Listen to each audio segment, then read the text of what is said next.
The House will come to order.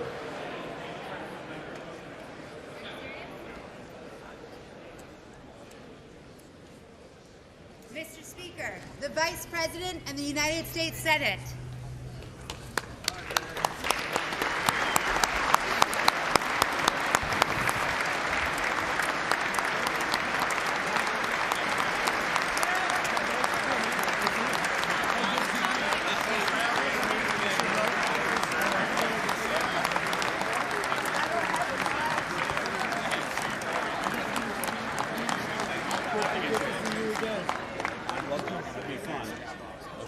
I bet you do. What's up? Good to see you.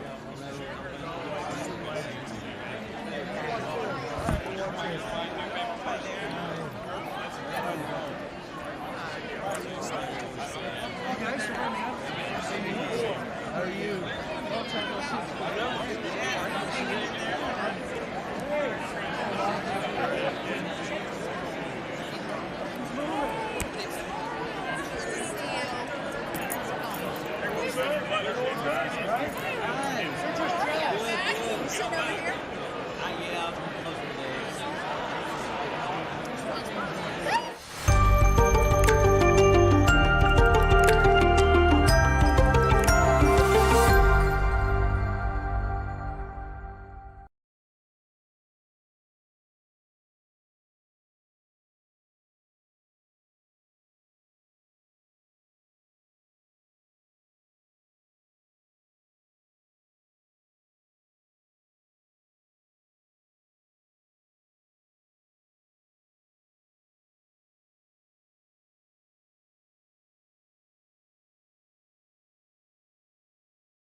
This is, I gotta be honest with you, this is the By the way, I think the speech is going to be great, but I don't know how you do this for 90 minutes. The hardest thing was doing it during Biden. when the speech was a stupid campaign speech. I'd just like to know better. และผมนพรัตน์ชัยเฉลิมมงคลร่วมการดำเนินรายการและบรรยายสรุปตลอดรายการพิเศษเลยนะครับและทุกท่านก็ครับสามารถติดตามรายการพิเศษของเราได้ผ่านทาง Facebook และก็ YouTube และเว็บไซต์อยู่แถลงตนะครับ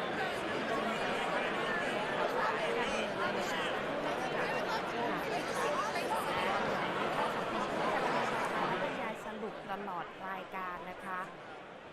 โดยนี่ถือว่าเป็นครั้งแรกค่ะในวาระการดำรงตำแหน่งผู้นำทำเนียบขาวสมัย2ค่ะที่ประธานาธิบดีทรัมป์จะขึ้นกล่าวต่อที่ประชุมร่วมรัฐสภาสหรัฐนะคะโดยงานนี้นะคะถือว่าเป็นธรรมเนียมที่จัดขึ้นประจำปีค่ะที่ผู้นำสหรัฐจะต้องขึ้นกล่าวในที่ประชุมร่วมรัฐสภาค่ะครับโดยปกติแล้วนะครับจะเรียกกันว่าการแถลงนโยบายประจำปีหรือ State of the Union นะครับแต่ว่า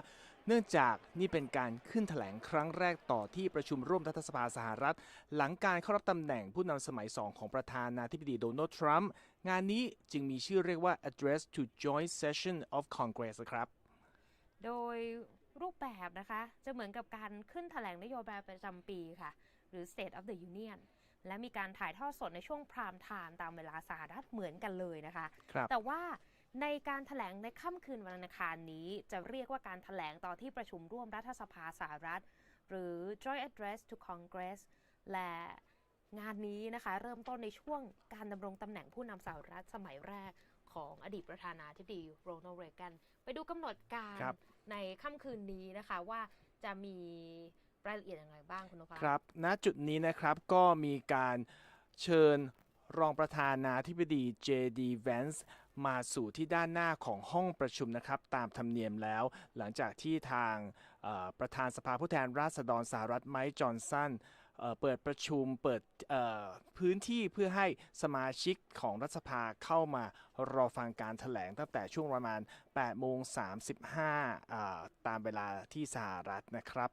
โดยจากนี้ไปก็จะต้องเป็นการรอเพื่อเชิญประกาศแขกผู้มีเกียรติอื่นๆเข้ามานั่งประจำที่นะครับโดยกำหนดการแล้วนี่ทางรายงานข่าวเราบอกว่าทางประธานาธิบดีโดนัลด์ทรัมป์จะขึ้นพูดตอนประมาณ20:10 น.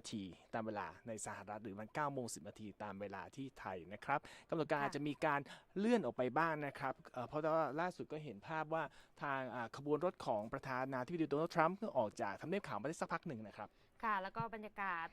ใกล้ๆทำเนียบขาวนะคะก็มีรายงานการปักหลักประท้วงของผู้ชุมนุมอยู่ประปรายนะคะบริเวณใกล้ๆกับทางทำเนียบขาวซึ่งเป็นเส้นทางที่ขบวนรถของประธานาธิบดีโดนัลด์ทรัมป์นั้นจะมุ่งหน้ามาอย่างอาคารรัฐสภาสหรัฐด้วยค่ะครับก็อย่างที่ภาพถ่ายทอดสดที่เรานำเสนออยู่นะครับก็เป็นภาพของอดีตประธานสภาผู้แทนราษฎรสหรัฐสมัยที่พรรคเดโมแครตยังเป็นผู้นำเสียงข้างมากในสภาล่างอยู่นะครับแนนซี่ เพโลซีซึ่งก็แสดงเห็นว่าสมาชิกของพรรคเดโมแครตบางส่วนก็เข้ามาร่วมฟังการแถลงครั้งนี้ด้วยเพราะมีการจับตาดูว่าปฏิกิริยาของทางพรรคเดโมแครตซึ่งเป็นเสียงส่วนน้อยทั้ง2สภานี้จะเป็นอย่างไรในการฟังคำแถลงคราวนี้นะครับตอนนี้ในห้องประชุมรัฐสภาก็ดูเนืองแน่นไปด้วยทั้งสมาชิกของทั้ง2พรรคแล้วก็แขกที่รับเชิญเข้ามาร่วมฟังนะครับค่ะสำหรับในค่ำคืนนี้นะคะทางทำเนียบขาวระบุว่าธีมของปีนี้คุณนพรัตน์คือ Renewal of the American Dream หรือพลิกฟื้นความฝันอเมริกันชนแล้วก็มีการคาดการณ์นะคะว่าทรัมป์นั้นจะกล่าวถึงผลงานหลังจากกลับมาดำรงตำแหน่งผู้นำสมัย2ด้วยครับซึ่งก็เป็นเวลาประมาณไม่ถึง6 สัปดาห์ดีตั้งแต่เข้ารับตำแหน่งในสมัยนี้นะครับนักวิเคราะห์ก็มองประเด็นสำคัญที่คาดว่าประธานาธิบดีทรัมป์จะขึ้นกล่าวในโอกาสนี้นะครับก็มีทั้งเรื่องของความจำเป็นในการยุติสงครามยูเครนเรื่องของจุดยืนในการเดินหน้าสนับสนุนหรือว่าทำอย่างไรกับสงครามอิสราเอลฮามาสแล้วก็อนาคตของฉนวนกาซารวมทั้งการบังคับใช้มาตรการกำแพงภาษีของสหรัฐกับนานาประเทศและการลดขนาดรัฐบาลกลางของสหรัฐด้วยนะครับค่ะทางรายงานของ AP ตอนนี้นะคะคืออีลอน มัสก์นะคะเพราะว่าตามธรรมเนียมแล้วเนี่ยหลายคนก็จะติดตามว่าผู้ที่ปรากฏตัวด้านหลังผู้นำสหรัฐขณะขึ้นแถลงในโอกาสเช่นนี้ก็จะเป็นประธานสภาผู้แทนราษฎรและรองประธานาธิบดีนะคะในฐานะผู้นำวุฒิสภาหลายคนก็คาดการณ์ว่าอีลอน มัสก์อภิมหาเศรษฐีที่ได้รับมอบหมายให้ดูแล หน่วยงานเพื่อประสิทธิภาพของรัฐบาลโดชนั้นซึ่งถือว่าเป็นหน่วยงานที่รัฐบาลสหรัฐไม่เคยมีมาก่อนเนี่ยจะเป็นแขกพิเศษของประธานาธิบดีในงานนี้หรือไม่ซึ่งก็เป็นไปตามที่คาดการณ์กันไว้ใช่ครับก็เป็นผู้ที่เขาบอกว่าอาจจะบดบังความสำคัญของแขกคนอื่นๆในงานนี้ด้วยซ้ำนะครับแล้วก็ประเด็นที่ AP เชื่อว่าทางผู้นำสหรัฐต้องมาพูดแน่ๆคือเรื่องของยูเครนหลังจากเกิดเหตุการณ์ที่ทั่วโลกก็ตะลึงไปเมื่อสัปดาห์ที่แล้วคือเหตุโต้เถียงกันที่ห้องทำงานรูปไข่ของทำเนียบขาวระหว่างประธานาธิบดีทรัมป์ซึ่งอยู่กับรองประธานาธิบดีเจดีแวนซ์เป็นการโต้เถียงกับประธานาธิบดีวลาดิเมียร์เซเลนสกี้แห่งยูเครนนะครับซึ่งก็ตามมาด้วยการประกาศระงับความช่วยเหลือของสหรัฐให้ยูเครนไปเมื่อวันจันทร์นี้เองครับในประเด็นเรื่องความไม่แน่นอนระหว่างความสัมพันธ์สหรัฐกับยูเครนก็เลยทำให้หลายคนจับตาดูนะคะว่าทรัมป์จะมีการออกมาให้ความชัดเจนเกี่ยวกับทิศทางแนวนโยบายของรัฐบาลกรุงวอชิงตันในค่ำคืนนี้มากน้อยแค่ไหนคุณนพรัตน์ครับอย่างที่เห็นนะครับภาพบรรยากาศของห้องประชุมรัฐสภานะครับเต็มไปด้วยบุคคลที่หลายคนเริ่มคุ้นหน้ากันแล้วอย่างเช่นตอนนี้ก็เป็นภาพของผู้อำนวยการของ FBI นะครับแคชปาเทลและนี่คือภาพของซอสตรีหมายเลข2นะครับภรรยาของรองประธานาธิบดีเจดีแวนซ์แล้วก็มีคนหลายคนจับตาดูนะครับว่าปฏิกิริยาและการมีส่วนร่วมของทางพรรครีพับลิกันเนี่ยจะเป็นอย่างไรเพราะเขาบอกว่าในช่วงหลายปีที่ผ่านมาเนี่ยสมาชิกของพรรคการเมืองเก่าแก่พรรคนี้ก็แสดงอาการที่เขาบอกไม่เคยเกิดขึ้นมาก่อนหลายครั้งเรื่องที่เขาหลายคนจำกันได้นะครับเป็นกรณีของสสโจวิลสันจากเซาท์แคโรไลนาในสมัยของอดีตประธานาธิบดีโอบามาขึ้นพูดเมื่อปี 2009สสวิลสันนะครับขึ้นตะโกนออกมาว่าคุณโกหกเข้าใส่โอบามานะครับหรือว่าในช่วงของรัฐบาลล่าสุดของอดีตประธานาธิบดีโจไบเดนก็ผู้นำสหรัฐต้องมีการมีวิวาทะโต้กลับไปมากับสมาชิกที่อยู่ในห้องประชุมเป็นระยะนะครับค่ะแล้วก็ในปีนี้นะคะก็มีคำถามที่มีการตั้งข้อสังเกตก็คือสมาชิกฝั่งเดโมแครตจะมีการตอบโต้คำแถลงของทรัมป์อย่างไรหรือไม่เพราะว่าในช่วงที่ผ่านมาก็จะมีการประท้วงเงียบเกิดขึ้นในสภาซะมากกว่านะคะอย่างเช่นกรณีที่สมาชิกสตรีของพรรคเดโมแครตเลิกใส่เสื้อผ้าสีขาวเพื่อแสดงให้เห็นถึงการรณรงค์เรื่องสิทธิสตรีนะคะก็อาจจะได้เห็นการเคลื่อนไหวต่างๆในลักษณะของการประท้วงเงียบบ้างเหมือนกันนะ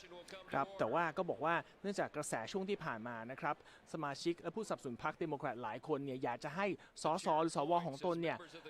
แสดงอาการมากกว่าการประท้วงเงียบเพราะต้องจับตาดูว่าในคืนนี้ถ้ามีอะไรที่ฟังแล้วไม่เห็นด้วยอาจจะมีการออกเสียงมากกว่าแค่ประท้วงเงียบอย่างที่เราเคยเจอมาเคยเห็นมานะครับอีกประเด็นหนึ่งคือเรื่องของสิ่งที่ประธานาธิบดีทรัมป์จะนำเสนอเพราะเขาบอกว่าแม้ว่าที่ผ่านมาเราจะเห็นพบว่าผู้นำคนปัจจุบันเนี่ยพยายามใช้อำนาจประธานาธิบดีอย่างหนักเลยนะฮะตั้งแต่รับตำแหน่งเมื่อปลายเดือนมกราคม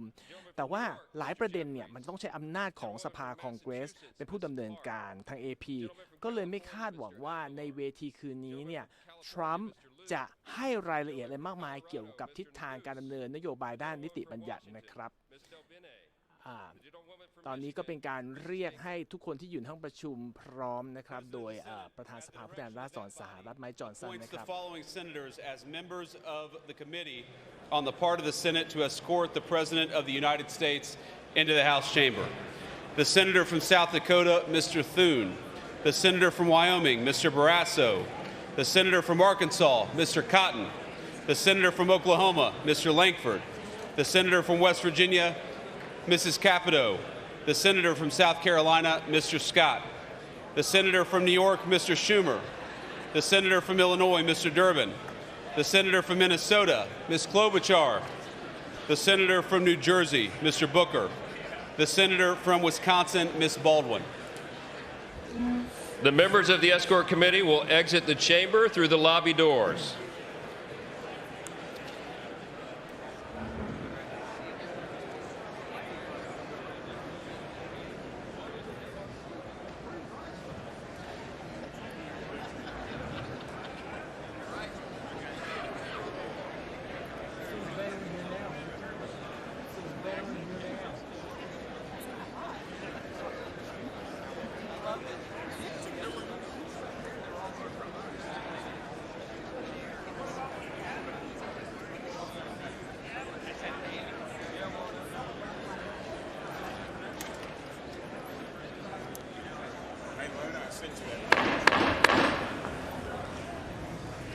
Mr. Speaker, the Dean of the Diplomatic Corps.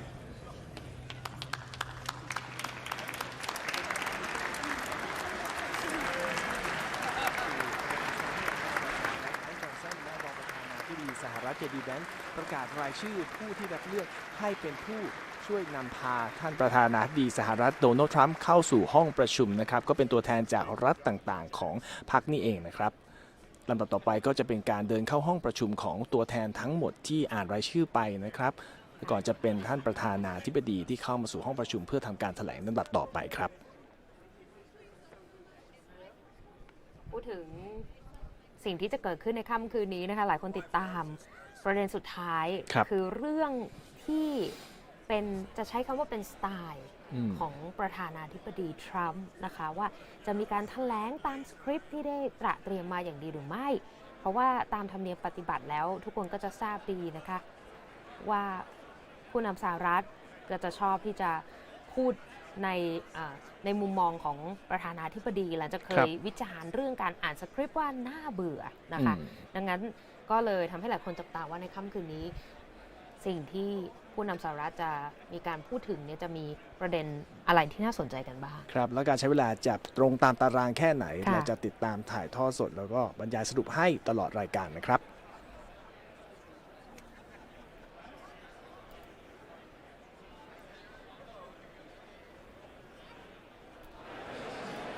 ถือว่าบรรยากาศงานในวันนี้ถือว่าคึกคักนะครับคุณนิติการก็ถือว่าเป็นถ่ายทอดสดนี้ใช่ค่ะเนื่องจากว่าส่วนหนึ่งก็คือเป็นครั้งแรกที่ประธานาธิบดีทรัมป์ได้ขึ้นกล่าวหลังจากเข้ารับตำแหน่งผู้นำสหรัฐในสมัยที่2นะคะหลายคนก็จับตากันอย่างใกล้ชิดว่าถ้อยแถลงต่างๆของผู้นำสหรัฐนี่ก็ส่วนหนึ่ง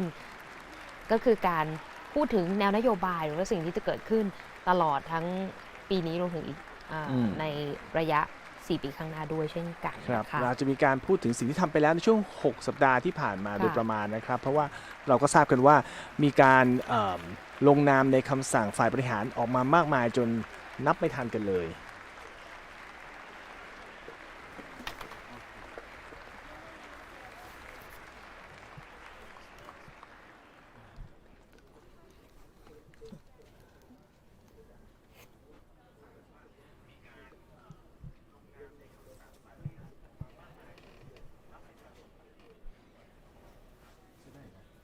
อันนี้ก็เป็นการประกาศเปิดตัว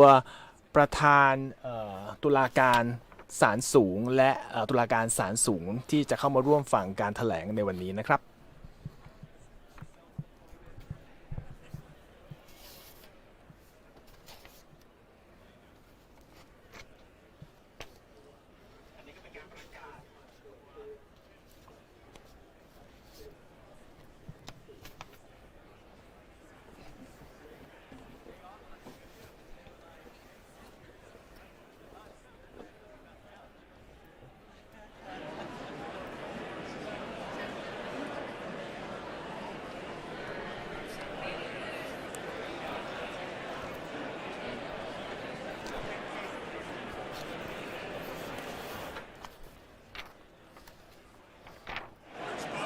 ตามกำหนดการนะครับมาต่อไปจะเป็นการเชิญสุภาพสตรีหมายเลข1เมลานีทรัมป์เข้ามาที่นั่งพิเศษที่จัดไว้เพื่อร่วมรับฟังการแถลงนะครับย้ำอีกครั้งนะคะว่าทุกท่านยังอยู่ในรายการพิเศษในการแถลงต่อที่ประชุมร่วมรัฐสภาสหรัฐของประธานาธิบดีโดนัลด์ทรัมป์นะคะซึ่งติดตามเราได้ทั้งทาง Facebook นะคะทางเว็บไซต์ voathai.com และทางช่องทาง YouTube VOA Thai ค่ะในค่ำคืนวันอังคารนี้ถือว่าอย่างที่คุณนพรัตน์บอกไปนะคะก็คือเป็นช่วงเวลา6สัปดาห์แรกนะคะที่ประธานาธิบดีทรัมป์ดำรงตำแหน่งผู้นำสมัย2ซึ่งในค่ำคืนวันอังคารเนี่ยก็มีหลากหลายประเด็นซึ่งเราก็ได้นำเสนอข่าวกันไปแล้วอย่างประเด็นใหญ่ที่เกี่ยวกับเศรษฐกิจก็คือเรื่องของการขึ้นกำแพงภาษีกับทางเม็กซิโกนะคะแล้วก็ทางแคนาดารวมถึงจีนด้วยซึ่งเกิดขึ้นในวันอังคารตามเวลาสหรัฐนี่เองนะคะแล้วก็ประเด็นในเรื่องเศรษฐกิจแล้วก็เป็นประเด็นสำคัญที่หลายคนให้ความใส่ใจนะคะรวมถึงชาวอเมริกันแล้วก็วันนี้เพิ่งจะมีผลสำรวจจากรอยเตอร์และอิปซอสนะคะที่บอกว่าคะแนนนิยมของประธานาธิบดีทรัมป์ในหลากหลายนโยบายที่ ได้เก็บการสำรวจมาก่อนเวทีแถลงตอบรัฐสภาร่วมพบว่าคะแนนนิยมของทรัมป์โดยรวมนะคะอยู่ที่ระดับ 44% คุณนพรัตน์แต่ว่าพอเจาะลึกในเชิงนโยบายน่าสนใจทีเดียวนะคะโดยพบนะคะว่าคะแนนนิยมของทรัมป์อยู่ในระดับต่ำกว่า 40% ในหลากหลายประเด็นเรื่องเศรษฐกิจเป็นหนึ่งในนั้นค่ะประเด็นการต่างประเทศอยู่ในคะแนนที่สูงนะคะขณะที่ปัญหาคอร์รัปชันก็ยังเป็นประเด็นที่น่ากังวลคุณนพรัตน์ครับอย่างที่คุณนิติการพูดถึงนะครับโดยเฉพาะผลสรุปพบว่า1 ใน 3ของชาวอเมริกันเนี่ยยอมรับผลงานของประธานาธิบดีทรัมป์ในการจัดการค่าครองชีพสหรัฐซึ่งเป็นสัญญาณความไม่แน่นอนหลังจากที่ผู้นำคนปัจจุบันประกาศมาตรการกำแพงภาษีนำเข้าที่อาจส่งผลกระทบต่อเรื่องของเงินเฟ้อแล้วก็ทิศทางเศรษฐกิจในประเทศนะครับและอย่างที่กล่าวไปก่อนหน้านี้ในวันอังคารนี้เองที่สหรัฐเริ่มเก็บภาษี 25% จากสินค้าที่มาจากเม็กซิโกและแคนาดาซึ่งเป็น2ประเทศที่มีมูลค่าการค้าขายสูงสุดกับสหรัฐนะครับแม้ว่าเพื่อนบ้านทั้งสองจะยืนยันว่าได้เพิ่มการสกัดกั้นผู้อพยพผิดกฎหมายและการลักลอบนำยาเสพติดเฟนทานิลเข้ามาในสหรัฐตามที่ทางผู้นำสหรัฐเนี่ยตั้งเงื่อนไขไว้แล้วก็ตามนะครับค่ะในประเด็นของเรื่องกำแพงภาษีเนี่ยนักเศรษฐศาสตร์เองก็มองนะคะว่าเรื่องนี้จะเป็นการสุ่มไฟปัญหาเงินเฟ้อให้รุนแรงเข้าไปอีกคุณนพรัตน์เพราะว่าถ้าย้อนกลับไปชัยชนะของทรัมป์ในการเลือกตั้งเมื่อปี 2024 ส่วนหนึ่งก็คือมาจากความไม่พอใจของชาวอเมริกันในเรื่องของปัญหาเงินเฟ้อที่สูงมากในยุคของอดีตประธานาธิบดีโจไบเดนนะคะโดยในการสำรวจนี้บอกว่ามีชาวอเมริกันเพียง 31% ค่ะที่เห็นด้วยกับมุมมองของทรัมป์ที่บอกว่ากำแพงภาษีนั้นเป็นแนวคิดที่ดีแม้ว่าจะทำให้ราคาสินค้าในสหรัฐพุ่งสูงขึ้นก็ตามนะคะไปเช็คตัวเลขเงินเฟ้อกันสักนิดหนึ่งไหมคุณนพรัตน์ครับเป็นไงบ้างครับอัตราเงินเฟ้อนะคะในเดือนมกราคมเพิ่มขึ้น 3% จากช่วงเดียวกันของปีที่แล้วเพิ่มจากระดับ 2.9% จากเดือนก่อนหน้าก็เลยทำให้หลายคนจับตานะคะว่าเรื่องนี้จะส่งผลต่อเรื่องของปัญหาเงินเฟ้อมากน้อยแค่ไหนรวมถึงแนวทางในการดำเนินนโยบายของระบบธนาคารกลางสหรัฐหรือเฟดที่จะเลื่อนการปรับลดอัตราดอกเบี้ยนโยบายออกไปอีกหรือไม่นะคะครับนอกจากนั้นจะมีเรื่องของประเด็นต่างประเทศนะครับชามกัน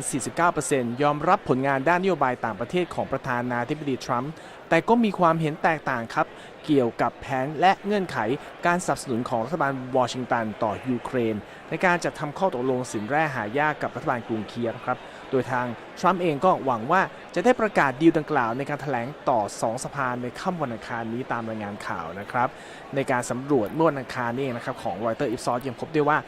46% ของผู้ตอบแบบสอบถามสนับสนุนเงื่อนไขในข้อตกลงดังกล่าวนะครับแต่ว่าอีก 50% ไม่เห็นด้วยนะคุณนิติการ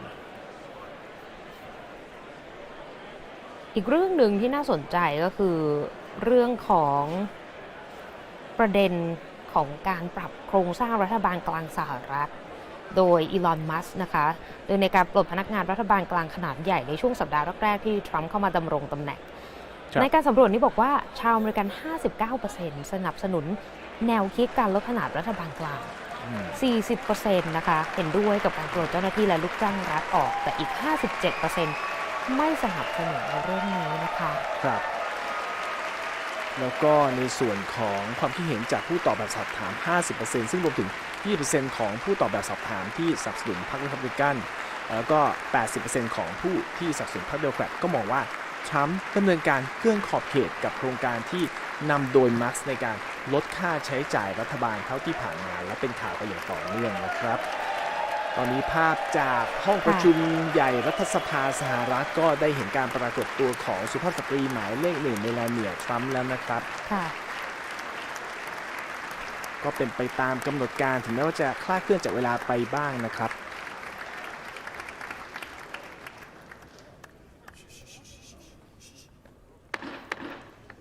Mr. Speaker, the President's Cabinet.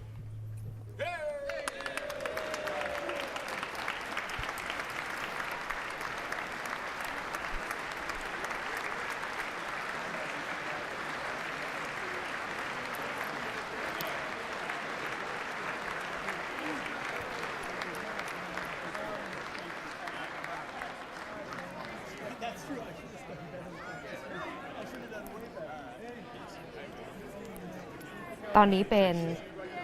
การเดินทางเข้ามาของคณะรัฐมนตรีของทรัมป์นะคะนำโดยรัฐมนตรีต่างประเทศสหรัฐมาโครูบิโอนะคะ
ครับคณะรัฐมนตรีของประธานาธิบดีทรัมป์ก็ค่อยทยอยเดินเข้ามาห้องประชุมนะครับก็ทักทายบรรดาผู้สนับสนุนและสมาชิกพรรคที่อยู่ตามสองข้างทางนะครับ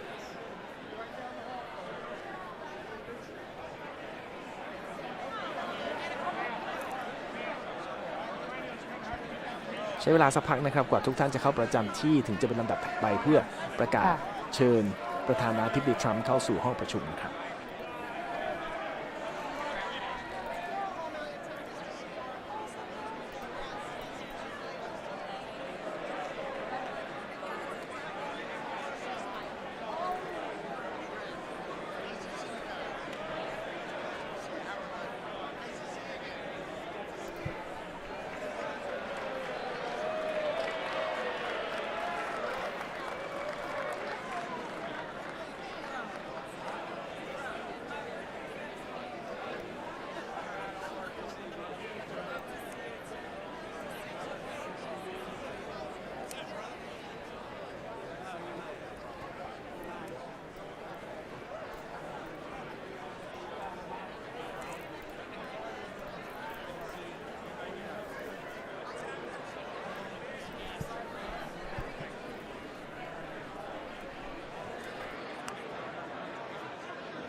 หลังการแถลงของประธานาธิบดีทรัมป์ในคืนนี้นะครับซึ่งตามกำหนดก็จะเป็นการใช้เวลาไม่ถึง1 ชั่วโมงแต่อย่างที่แจ้งไปนะครับว่า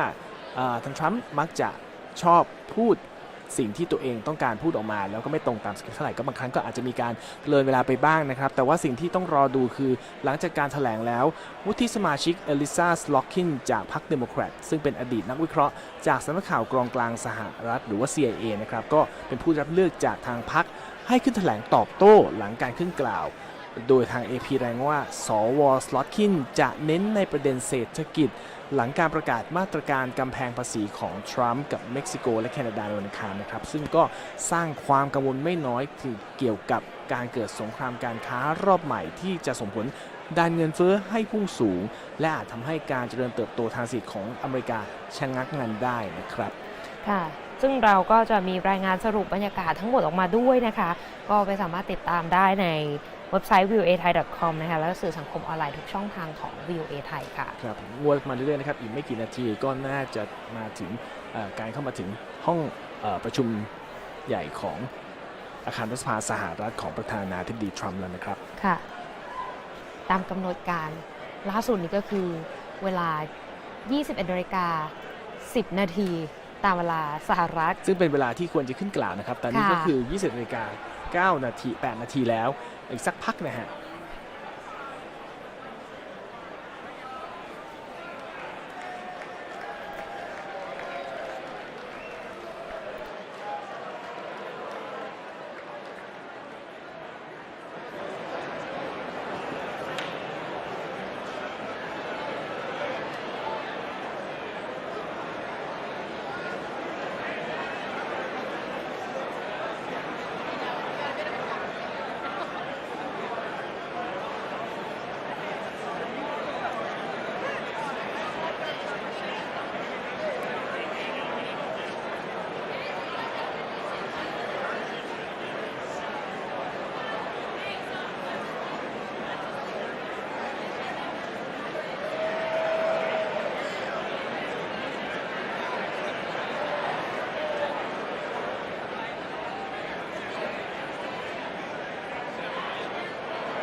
ที่เดินเข้ามาในห้องประชุมส่วนใหญ่ที่ครั้งล่าสุดนี้ก็เป็นคือบรรดาสมาชิกคณะรัฐมนตรีของประธานาธิบดีทรัมป์นะครับที่คุณหน้าคุณตาอย่างที่คนแรกเดินเข้ามาอย่างที่คุณนิติการพูดไปคือรัฐมนตรีต่างประเทศสหรัฐมาโกรูบิโอนะครับแล้วเห็น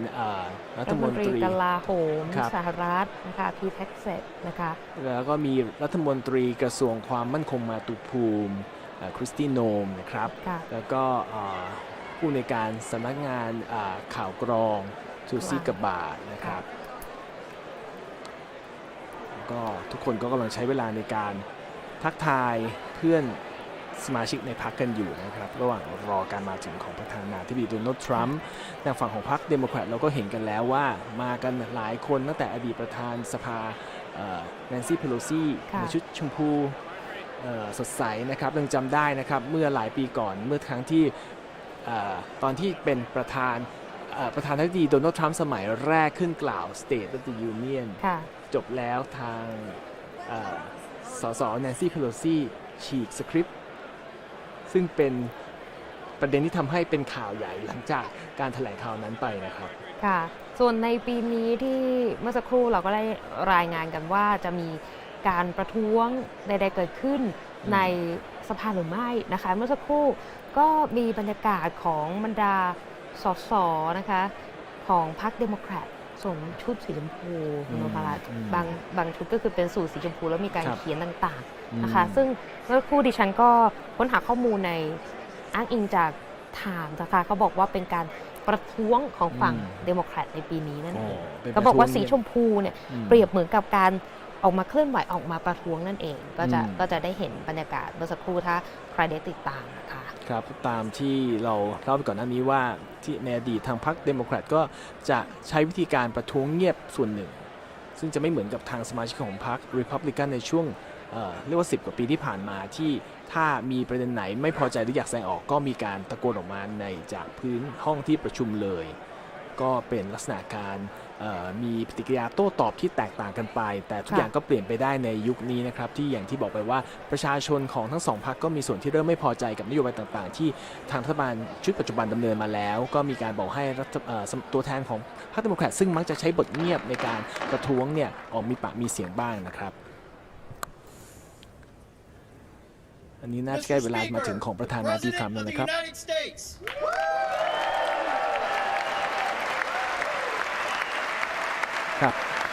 ประธานาธิบดีมาถึงแล้วนะคะซึ่งขณะนี้ประธานาธิบดีก็จะเดินไปถึง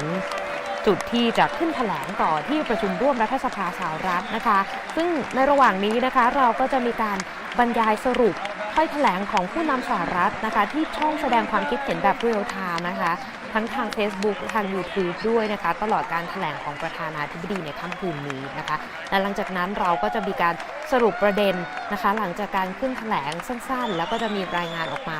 ทางเว็บไซต์ด้วยนะคะก็รอติดตามกันได้เลยนะคะแล้วก็สามารถที่จะแสดงความคิดเห็นกันได้นะคะทางช่องคอมเมนต์ทั้งทาง Facebook และทาง YouTube ด้วยนะคะ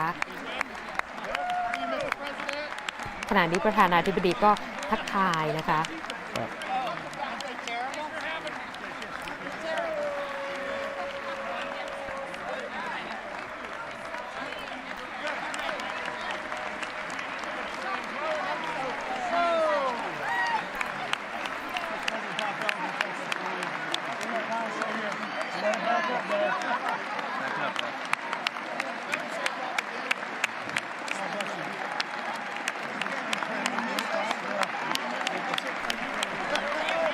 ค่ะขณะนี้ประธานาธิบดีก็ค่อยๆเดินทางไปถึงจุดที่จะขึ้นแถลงนะคะแต่ระหว่างนี้ก็มีการพบปะทักทายนะคะบรรดาสวนะคะแล้วก็ผู้สนับสนุนต่างๆด้วยนะครับก็เป็นธรรมเนียมปฏิบัติทั่วไปนะครับที่การเดินเข้ามาถึงผู้นำรัฐบาลในช่วงหนึ่งจะเป็นช่วงที่ทักทายกันใช้เวลาพอสมควรเลยก็นับเวลาถอยหลังนะครับเพื่อจะฟังสิ่งที่ประธานาธิบดีโดนัลด์ทรัมป์จะกล่าวแถลงว่าในช่วง6 สัปดาห์ที่ผ่านมามีการดำเนินงานอะไรไปแล้วบ้างจะมีความชัดเจนในนโยบายใดๆบ้างหรือจะมีทิศทางการดำเนินงานอย่างไรต่อไปในช่วง3 ปีกว่าเกือบ4 ปีหลังจากนี้นะครับ ท่ามกลางสภาวะภูมิรัฐศาสตร์การเมืองที่ค่อนข้างจะผันผวนหนักพอสมควรเศรษฐกิจด้วยก็เป็นปัจจัยที่ทางผู้สนับสนุนพรรครีพับลิกันต้องการที่จะเห็นการเปลี่ยนแปลงเพื่อให้ช่วยลดค่าครองชีพนะครับค่ะสำหรับหลากหลายประเด็นที่หลายคนคาดว่าจะมีการกล่าวถึงนะคะในการใช้เวทีนี้ของทางผู้นำสหรัฐนะคะก็หลากหลายประเด็นเลยนะคะคุณนพรัตน์โดยทำเนียบข่าวเนี่ยเขาบอกธีมในปีนี้ก็คือการพลิกฟื้นความฝันอเมริกันชนใช่ไหมคะก็จะมีในประเด็นสำคัญที่ต้องติดตามกันนักวิเคราะห์ต่างมองประเด็นสำคัญอย่างที่บอกไปคือเรื่องของความจำเป็นในการยุติสงครามยูเครนจุดยืนของสงครามอิสราเอลฮามาสและอนาคตของฉนวนกาซานะคะการบังคับใช้มาตรการกำแพงภาษีของสหรัฐกับนานาชาติรวมถึงการลดขนาดรัฐบาลกลางอเมริกันด้วยนะคะแล้วก็คาดว่าอาจจะมีการพูดถึงประเด็นผู้อพยพด้วยนะคุณหมอครับจุดหนึ่งที่เรายังไม่ได้พูดถึงคือแขกที่รับเชิญมาในการฟังแถลงที่รัฐสภาสหรัฐในวันนี้นะครับมีรายงานข่าวว่าทางพรรคเดโมแครตก็ได้เชิญอดีตทหารที่ปลดประจำการนะครับทหารผ่านศึกแล้วก็ข้าราชการที่ถูกปลดไปจากการดำเนินมาตรการต่างๆโดยหน่วยงานส่งเสริมประสิทธิภาพรัฐบาลนะครับหรือว่าโดชที่อีลอน มัสก์เป็นผู้ดูแลอยู่มาร่วมฟังการแถลงในวันนี้ด้วยทางกล้องยังไม่ได้จับให้เห็นนะครับว่าแขกดังกล่าวนั้นอยู่ตรงส่วนไหนของห้องประชุมนี้นะครับเดี๋ยวต้องรอดูกันต่อไปว่าเมื่อการขึ้นกล่าวแถลงเริ่มขึ้นแล้วจะมีปฏิกิริยาอย่างไรจากฝ่ายที่ได้รับผลกระทบจากมาตรการนี้ด้วยนะครับ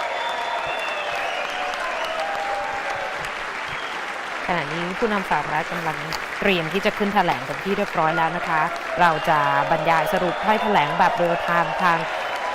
ช่องแสดงความคิดเห็นนะคะติดตามกันได้เลยค่ะ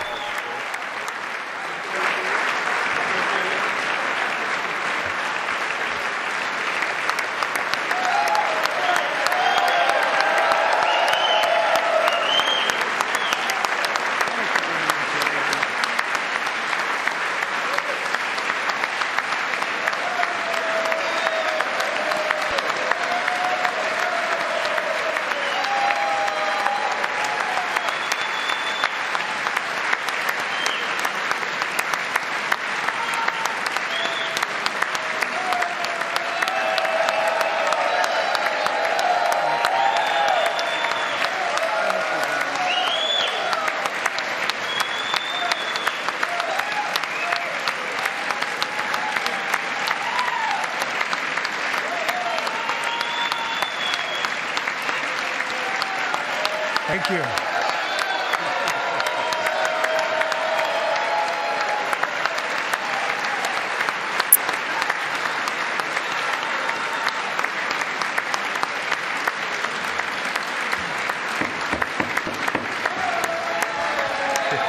Thank you very much. Thank you very much.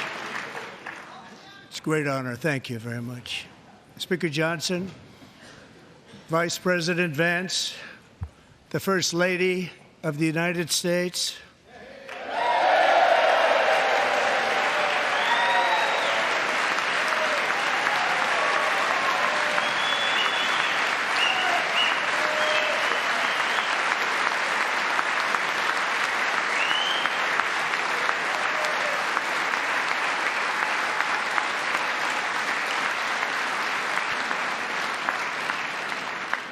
members of the United States Congress, thank you very much.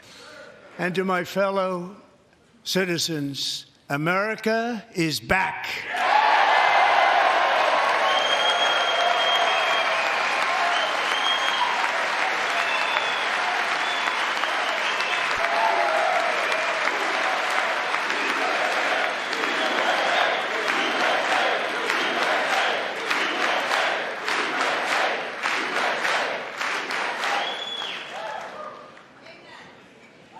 Six weeks ago,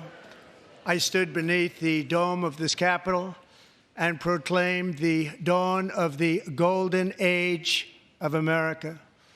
From that moment on, it has been nothing but swift and unrelenting action to usher in the greatest and most successful era in the history of our country. We have accomplished more in 43 days than most administrations accomplished in 4 years or 8 years, and we are just getting started.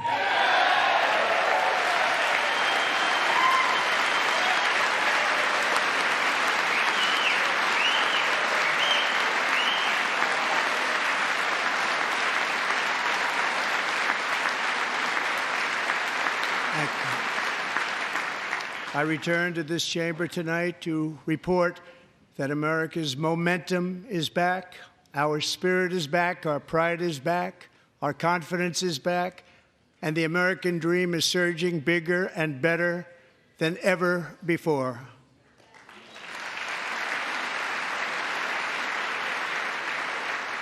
The American dream is unstoppable, and our country is on the verge of a comeback, the likes of which the world has never witnessed and perhaps will never witness again. There's never been anything like it. The presidential election of November 5th was a mandate like has not been seen in many decades. We won all 7 swing states, giving us an electoral college victory of 312 votes.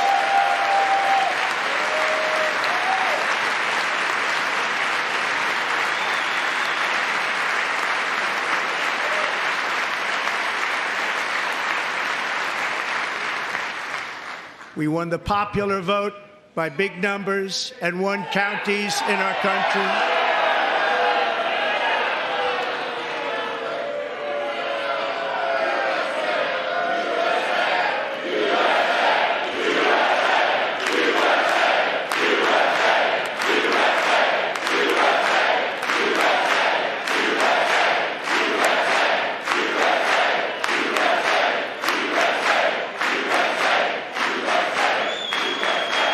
And won counties in our country, 2,700 to 525, on a map that reads almost completely red for Republican.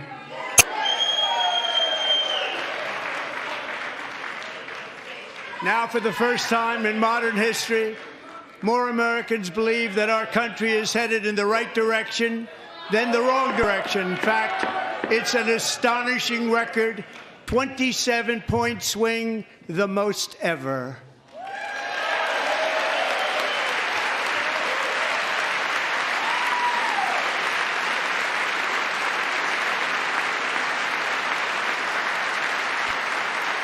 Likewise,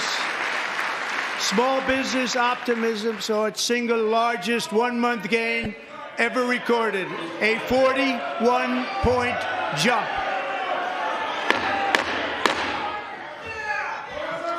Members are directed to uphold and maintain decorum in the House and to cease any further disruptions.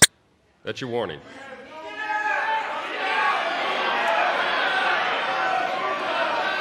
Members are engaging in willful and continuing breach of decorum, and the chair is prepared to direct the Sergeant-at-Arms to restore order to the joint session.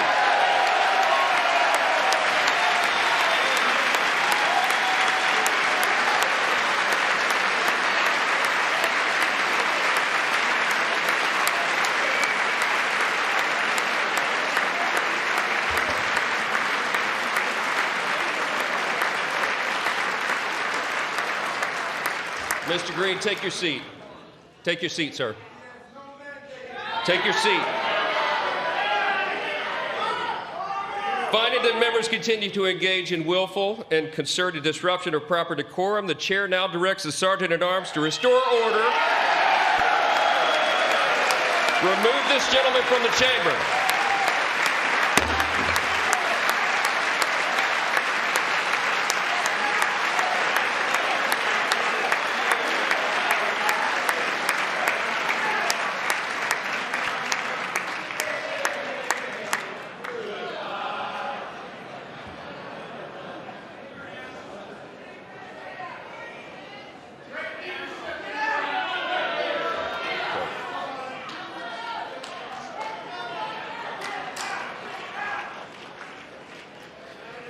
Members are directed to uphold and maintain decorum in the House.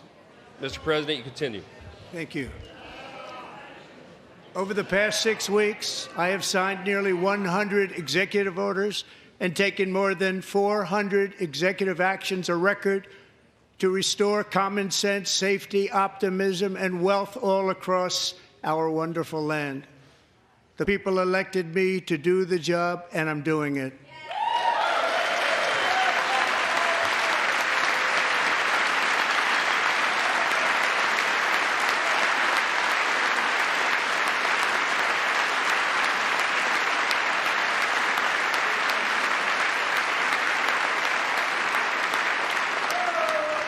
In fact, it has been stated by many that the first month of our presidency, it's our presidency, is the most successful in the history of our nation. By many.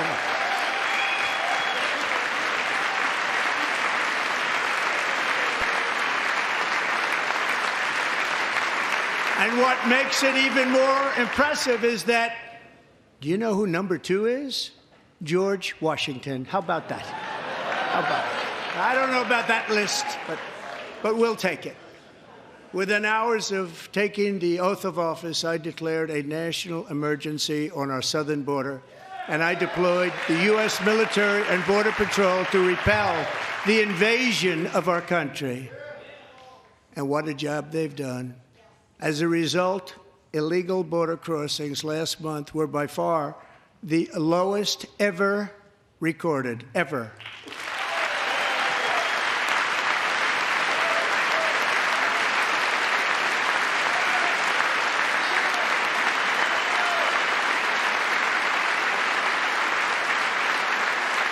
They heard my words and they chose not to come. Much easier that way. In comparison, under Joe Biden, the worst president in American history, there were hundreds of thousands of illegal crossings a month, and virtually all of them, including murderers, drug dealers, gang members, and people from mental institutions and insane asylums,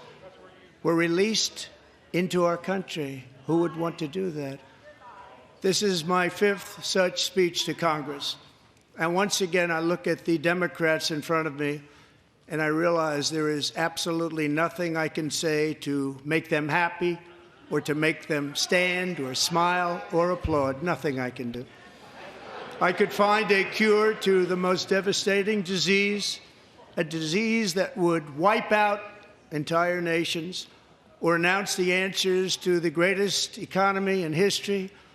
or the stoppage of crime to the lowest levels ever recorded. And these people sitting right here will not clap, will not stand, and certainly will not cheer for these astronomical achievements. They won't do it, no matter what. Five times I've been up here. It's very sad, and it just shouldn't be this way.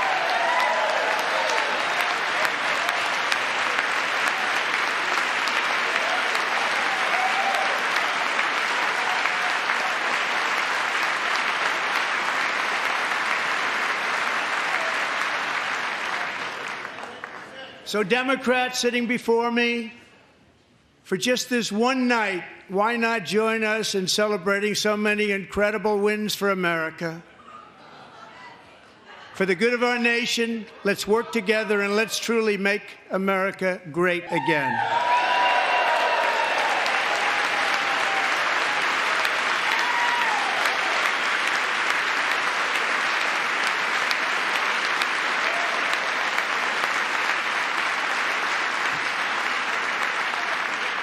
Every day my administration is fighting to deliver the change America needs to bring a future that America deserves, and we're doing it. This is a time for big dreams and bold action. Upon taking office, I imposed an immediate freeze on all federal hiring, a freeze on all new federal regulations, and a freeze on all foreign aid.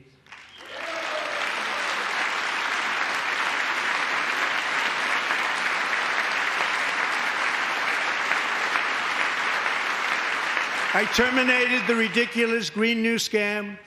I withdrew from the unfair Paris Climate Accord, which was costing us trillions of dollars that other countries were not paying. I withdrew from the corrupt World Health Organization.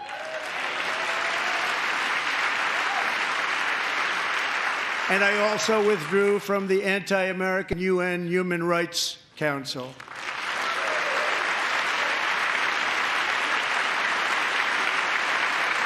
We ended all of Biden's environmental restrictions that were making our country far less safe and totally unaffordable. And importantly, we ended the last administration's insane electric vehicle mandate, saving our auto workers and companies from economic destruction.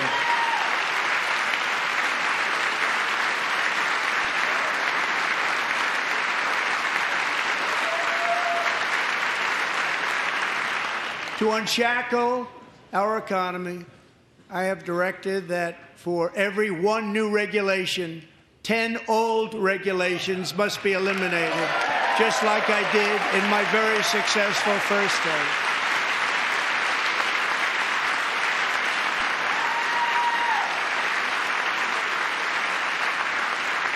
And in that first term, we set records on ending unnecessary rules and regulations like no other president had done before. We ordered all federal workers to return to the office. They will either show up for work in person or be removed from their job.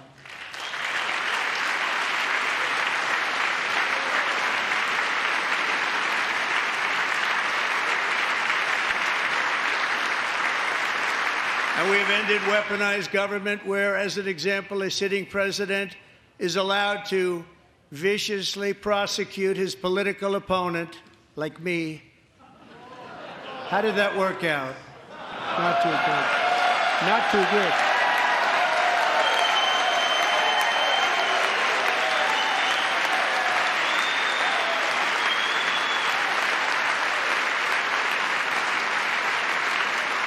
And I have stopped all government censorship and brought back free speech in America. It's back.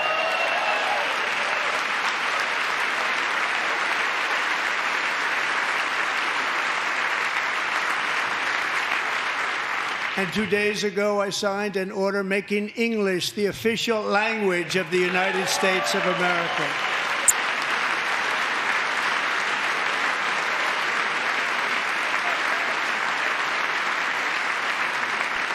I renamed the Gulf of Mexico the Gulf of America.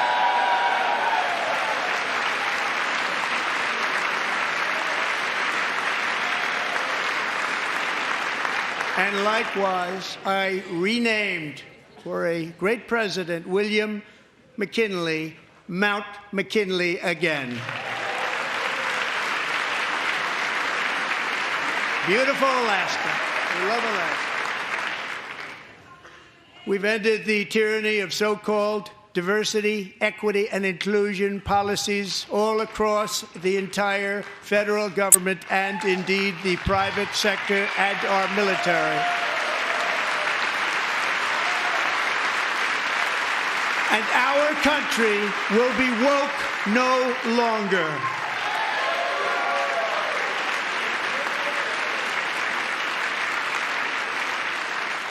We believe that whether you are a doctor, an accountant, a lawyer, or an air traffic controller, you should be hired and promoted based on skill and competence, not race or gender. Very important.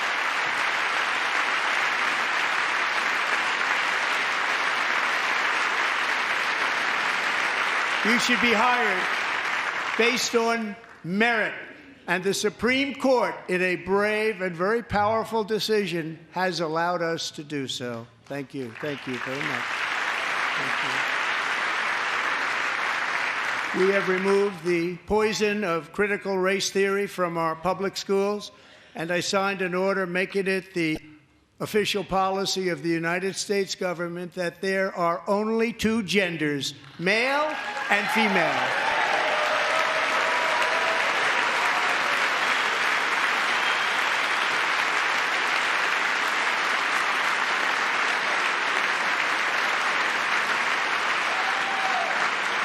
I also signed an executive order to ban men from playing in women's sports.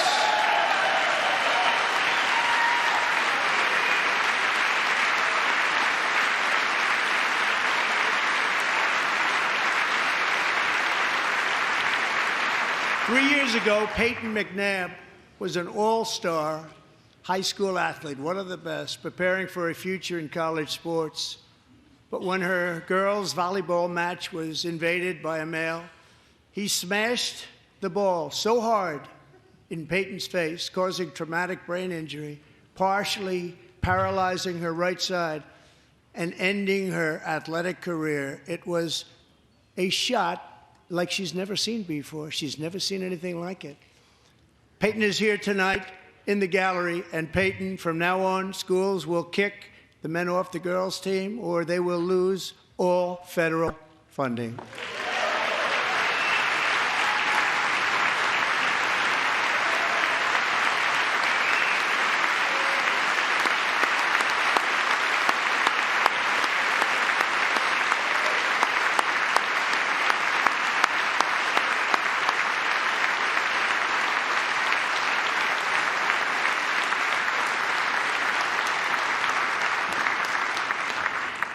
And if you really want to see numbers, just take a look at what happened in the women's boxing, weightlifting, track and field, swimming, or cycling, where a male recently finished a long-distance race 5 hours and 14 minutes ahead of a woman for a new record by 5 hours. Broke the record by 5 hours. It's demeaning for women, and it's very bad for our country. We're not going to put up with it any longer.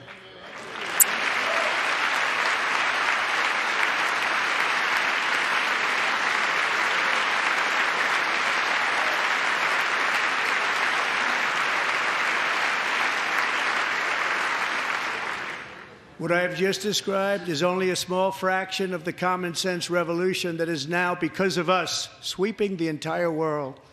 Common sense has become a common theme, and we will never go back. Never. Never going to let that happen. Among my very highest priorities is to rescue our economy and get dramatic and immediate relief to working families. As you know, we inherited from the last administration an economic catastrophe and an inflation nightmare. Their policies drove up energy prices, pushed up grocery costs, and drove the necessities of life out of reach for millions and millions of Americans. They've never had anything like it. We suffered the worst inflation in 48 years, but perhaps even in the history of our country. They're not sure.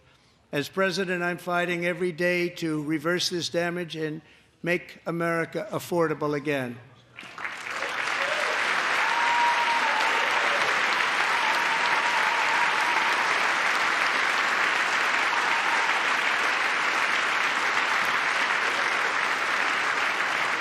Joe Biden especially let the price of eggs get out of control. The egg price is out of control, and we're working hard to get it back down. Secretary, do a good job on that. You inherited a total mess from the previous administration. Do a good job.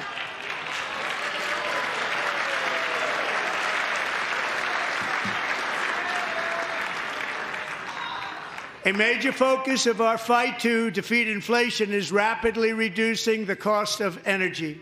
The previous administration cut the number of new oil and gas leases by 95%,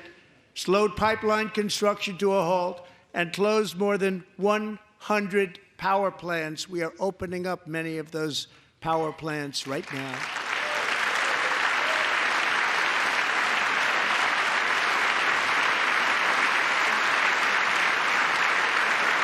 And frankly, we have never seen anything like it. That's why on my first day in office, I declared a national energy emergency. As you've heard me say many times, we have more liquid gold under our feet than any nation on earth, and by far. And now I fully authorize the most talented team ever assembled to go and get it. It's called Drill, Baby, Drill.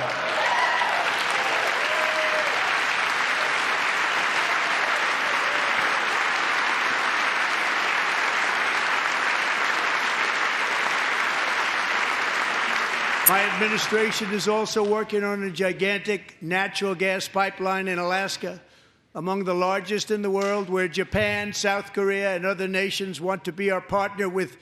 investments of trillions of dollars each. There's never been anything like that one. It will be truly spectacular. It's all set to go. The permitting is gotten. And later this week, I will also take historic action to dramatically expand production of critical minerals and rare earths here in the USA.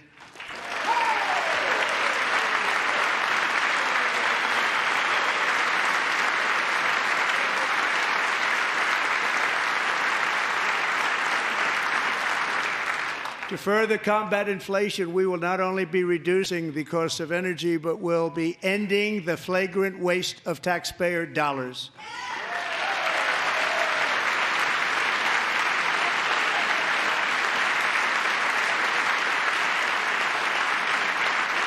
And to that end, I have created the brand new Department of Government Efficiency, DOGE. Perhaps you've heard of it. Perhaps.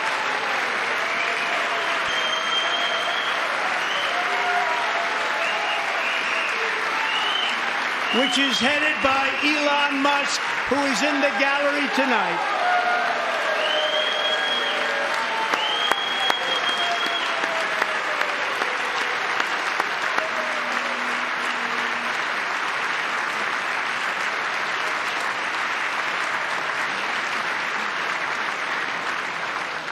Thank you, Elon. He's working very hard. He didn't need this. He didn't need this.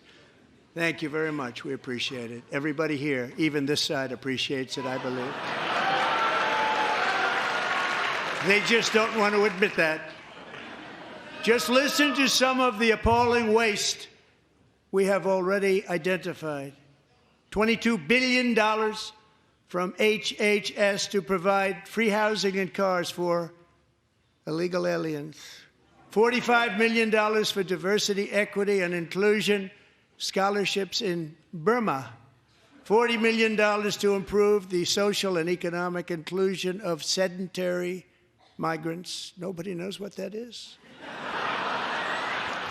$8 million to promote LGBTQI+ in the African nation of Lesotho, which nobody has ever heard of. $60 million for indigenous peoples and Afro-Colombian empowerment in Central America. $60 million. $8 million for making mice transgender. This is real. $32 million for a left-wing propaganda operation in Moldova. $10 million for male circumcision in Mozambique. $20 million for the Arab Sesame Street in the Middle East. It's a program. $20 million for a program. $1.9 billion to recently created Decarbonization of Homes Committee, headed up, and we know she's involved. Just at the last moment, the money was passed over by a woman named Stacey Abrams. Have you ever heard of her? A $3.5 million consulting contract for lavish fish monitoring. $1.5 million for voter confidence in Liberia. $14 million for social cohesion in Mali. $59 million for illegal alien hotel rooms in New York City. He's a real estate developer. He's done very well. $250,000 to increase vegan local climate action innovation in Zambia. $42 million for social and behavior change in Uganda. $14 million for improving public procurement in Serbia. $47 million for improving learning outcomes in Asia. Asia's doing very well with learning. We know what we're doing. We should use it ourselves. And $101 million for DEI contracts at the Department of Education, the most ever paid, nothing even like it. Under the Trump administration, all of these scams, and they're far worse, but I didn't think it was appropriate to talk about them. They're so bad. Many more have been found out and exposed and swiftly terminated by a group of very intelligent, mostly young people, headed up by Elon, and we appreciate it. We found hundreds of billions of dollars of fraud.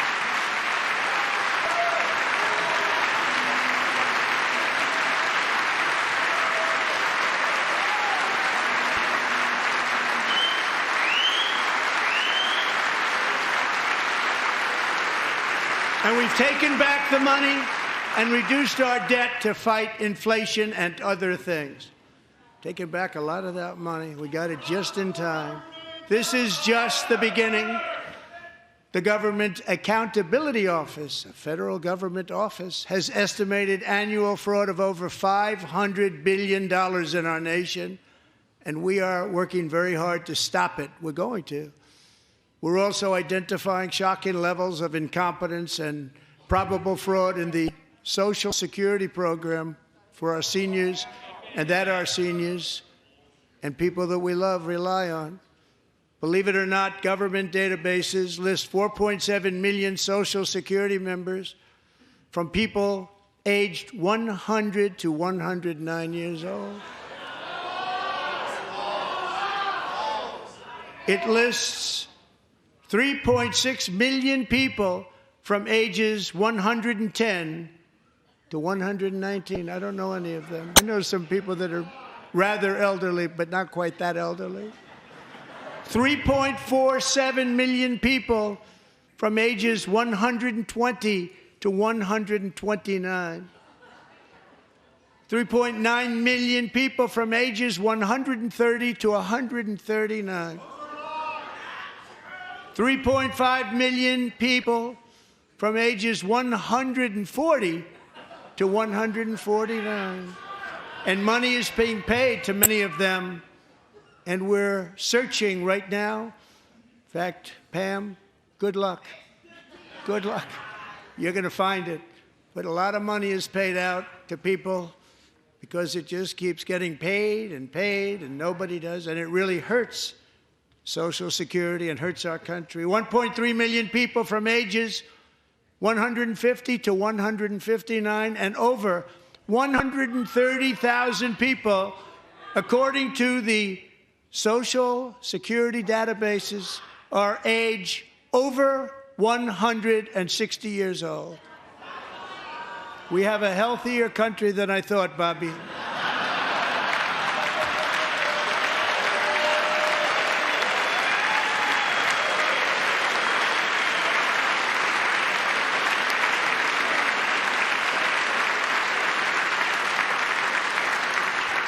Including,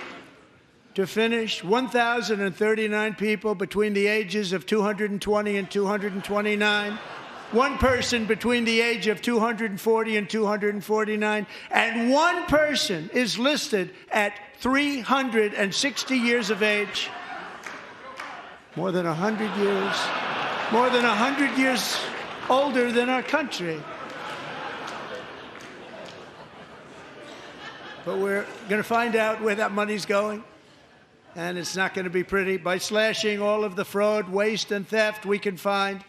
we will defeat inflation, bring down mortgage rates, lower car payments and grocery prices, protect our seniors, and put more money in the pockets of American families.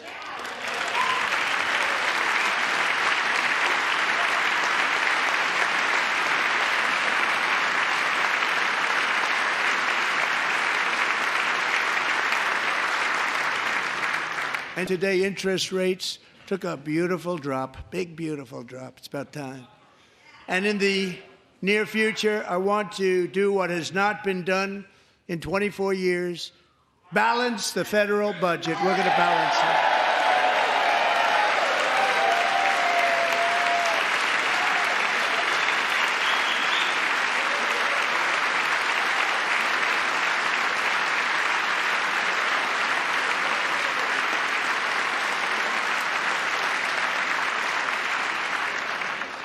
With that goal in mind, we have developed in great detail what we are calling the Gold Card, which goes on sale very, very soon. For $5 million, we will allow the most successful job-creating people from all over the world to buy a path to U.S. citizenship. It's like the green card, but better and more sophisticated. And these people will have to pay tax in our country. They won't have to pay tax from where they came. The money that they've made, you wouldn't want to do that, but they have to pay tax, create jobs. They'll also be taking people out of colleges and paying for them so that we can keep them in our country instead of having them being forced out. Number one, at the top school, as an example, being forced out and not being allowed to stay and create tremendous numbers of jobs and great success for a company out there. So while we take out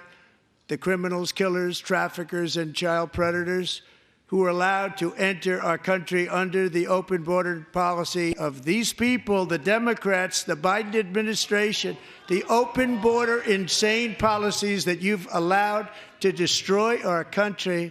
we will now bring in brilliant, hardworking, job-creating people. They're going to pay a lot of money, and we're going to reduce our debt with that money.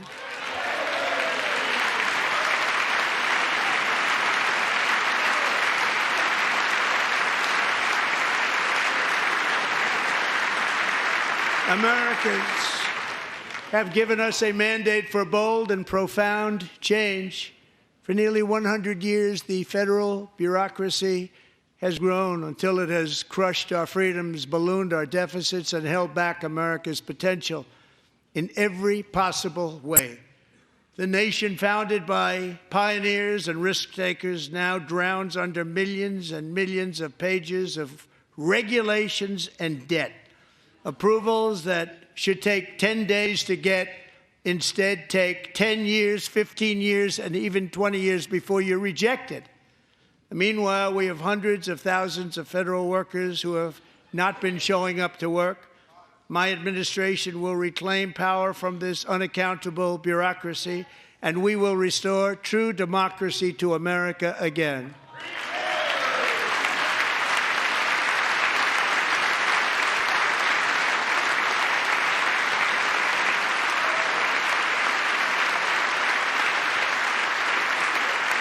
And any federal bureaucrat who resists this change will be removed from office immediately. Because we are draining the swamp. It's very simple. And the days of rule by unelected bureaucrats are over.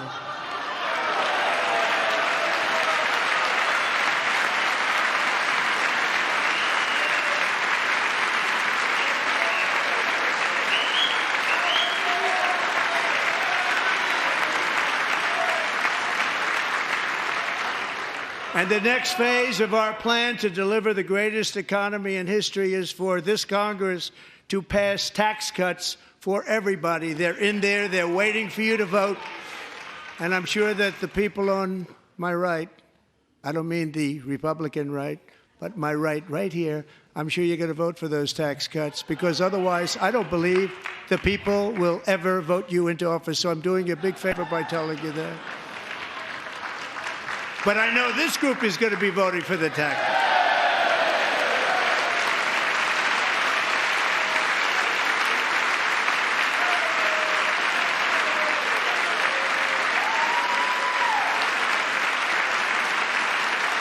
Thank you. It's a very, very big part of our plan. We had tremendous success in our first term with it. A very big part of our plan. We're seeking permanent income tax cuts all across the board. And to get urgently needed relief to Americans hit especially hard by inflation, I'm calling for no tax on tips, no tax on overtime, and no tax on Social Security benefits for our great seniors.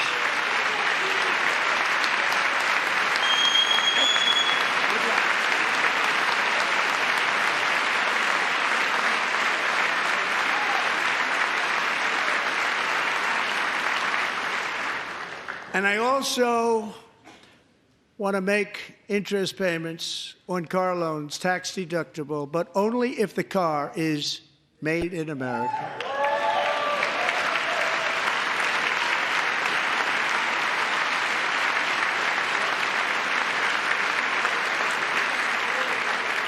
And by the way, we're going to have growth in the auto industry like nobody's ever seen. Plants are opening up all over the place. Deals are being made. Never seen. That's a combination of the election win and tariffs. It's a beautiful word, isn't it? That, along with our other policies, will allow our auto industry to absolutely boom. It's going to boom. Spoke to the majors today, all three, the top people, and they're so excited. In fact, already numerous car companies have announced that they will be building massive automobile plants in America, with Honda just announcing a new plant in Indiana, one of the largest anywhere in the world.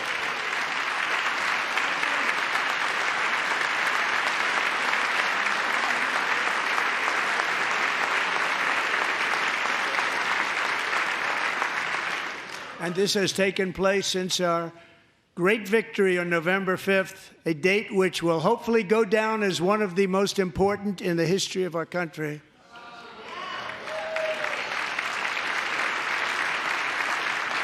In addition, as part of our tax cuts, we want to cut taxes on domestic production and all manufacturing. And just as we did before, we will provide 100% expensing. It will be retroactive to January 20th, 2025, and it was one of the main reasons why our tax cuts were so successful in our first term, giving us the most successful economy in the history of our country, first term. We had a great first term.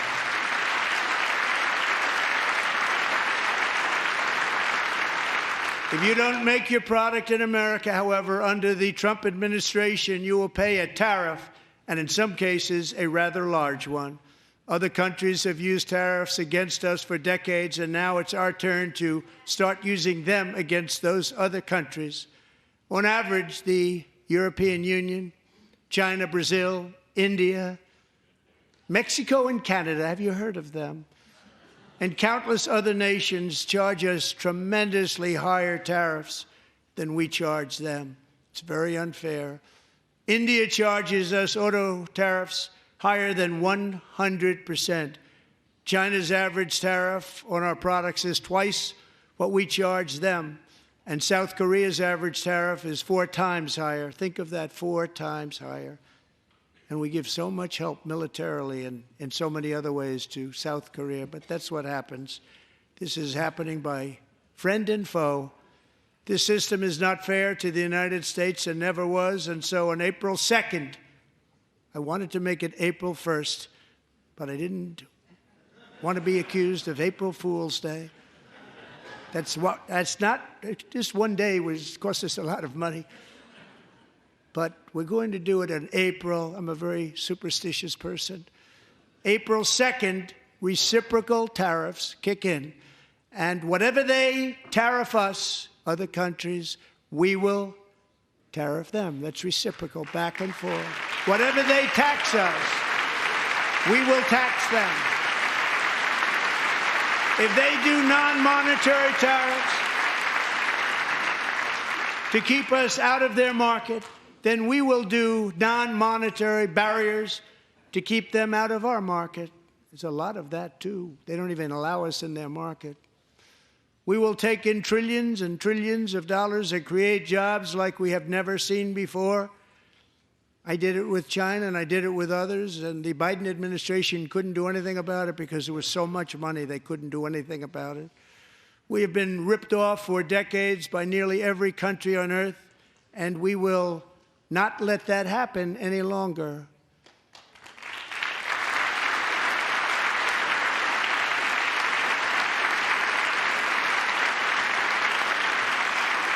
Much has been said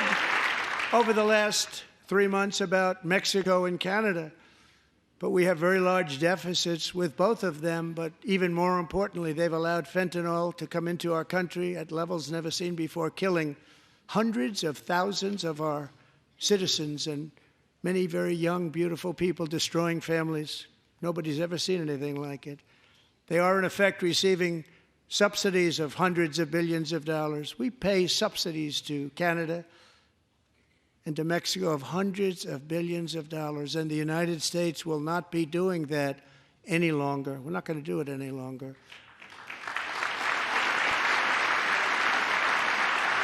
Thanks to our America First policies we're putting into place, we have had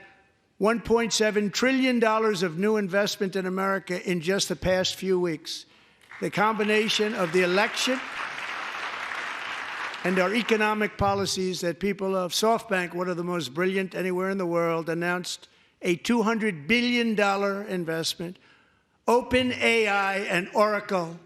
Larry Ellison, announced $500 billion investment, which they wouldn't have done if Kamala had won. Apple announced $500 billion investment. Tim Cook called me. He said, I cannot spend it fast enough. It's going to be much higher than that, I believe. They'll be building their plants here instead of in China.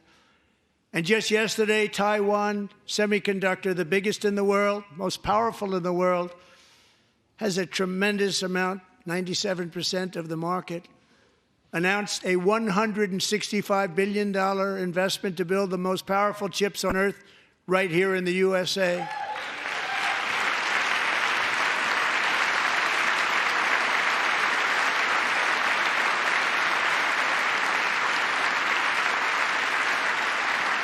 And we're not giving them any money. Your CHIPS Act is a horrible, horrible thing. We give hundreds of billions of dollars, and it doesn't mean a thing. They take our money and they don't spend it. All that meant to them, we're giving them no money. All that was important to them was they didn't want to pay the tariffs, so they came and they're building, and many other companies are coming. We don't have to give them money. We just want to protect our businesses and our people. And they will come because they won't have to pay tariffs if they build in America. So it's very amazing. You should get rid of the CHIP Act, and whatever's left over, Mr. Speaker, you should use it to reduce debt or any other reason you want to.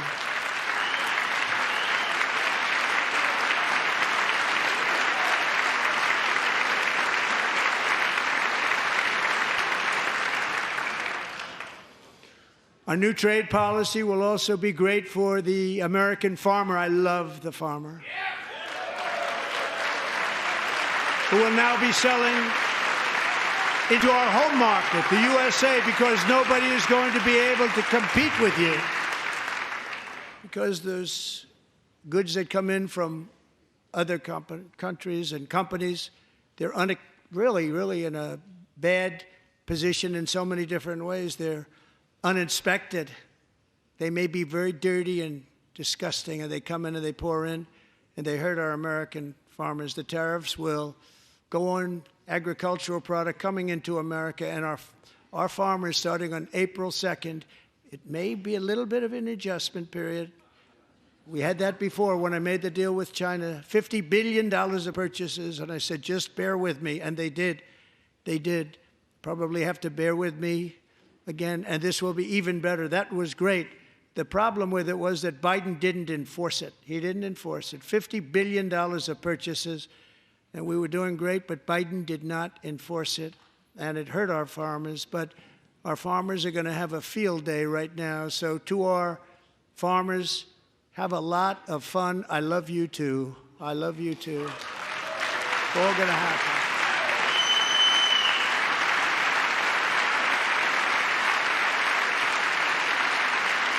And I have also imposed a 25% tariff on foreign aluminum, copper, lumber, and steel, because if we don't have, as an example, steel and lots of other things, we don't have a military, and frankly, we just won't have a country very long. Here today is a proud American steelworker, fantastic person from Decatur, Alabama, Jeff Denard. Has been working at the same steel plant for 27 years in a job that has allowed him to serve as the captain of his local volunteer fire department, raised 7 children with his beautiful wife, Nicole, and over the years provide a loving home for more than 40 foster children. So great, Jeff.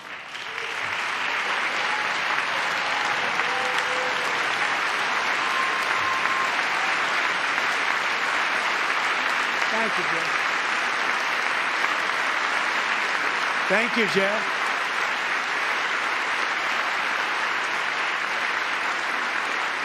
Stories like Jeff's remind us that tariffs are not just about protecting American jobs. They're about protecting the soul of our country. Tariffs are about making America rich again and making America great again, and it's happening, and it will happen rather quickly. There'll be a little disturbance, but we're okay with that. It won't be much. No, you're not. Oh. And look where Biden took us, very low, the lowest we've ever been. Jeff, I want to thank you very much. And I also want to recognize another person who has devoted herself to foster care community. She works so hard on it. A very loving person, our magnificent First Lady of the United States.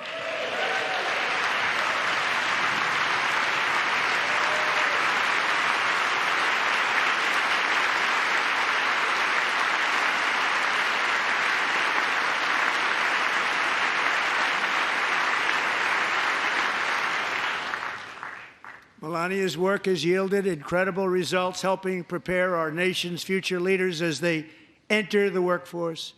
Our First Lady is joined by two impressive young women, very impressive. Haley Ferguson, who benefited from the First Lady's Fostering the Future initiative and is poised to complete her education and become a teacher, and Elliston Berry, who became a victim of an illicit deepfake image produced by a peer. With Elliston's help, the Senate just passed the Take It Down Act, and this is so important. Thank you very much, John. John Thune, thank you. Stand up, John. Thank you, John.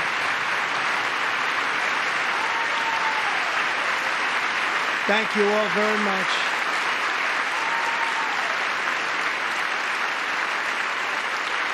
Thank you. And thank you to John Thune and the Senate. Great job. To criminalize the publication of such images online is a terrible, terrible thing. And once it passes the House, I look forward to signing that bill into law. Thank you. And I'm going to use that bill for myself, too, if you don't mind. Because nobody gets treated worse than I do online. Nobody. That's great. Thank you very much to the Senate. Thank you. But if we truly care about protecting Americans' children, no step is more crucial than securing America's borders. Over the past 4 years, 21 million people poured into the United States. Many of them were murderers, human traffickers, gang members, and other criminals from the streets of dangerous cities all throughout the world. Because of Joe Biden's insane and very dangerous open border policies, they are now strongly embedded in our country, but we are getting them out and getting them out fast.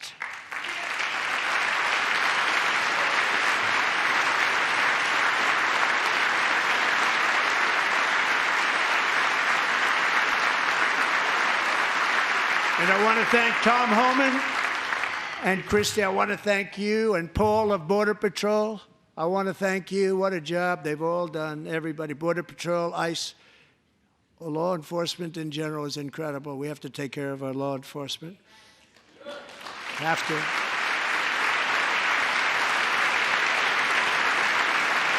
Last year,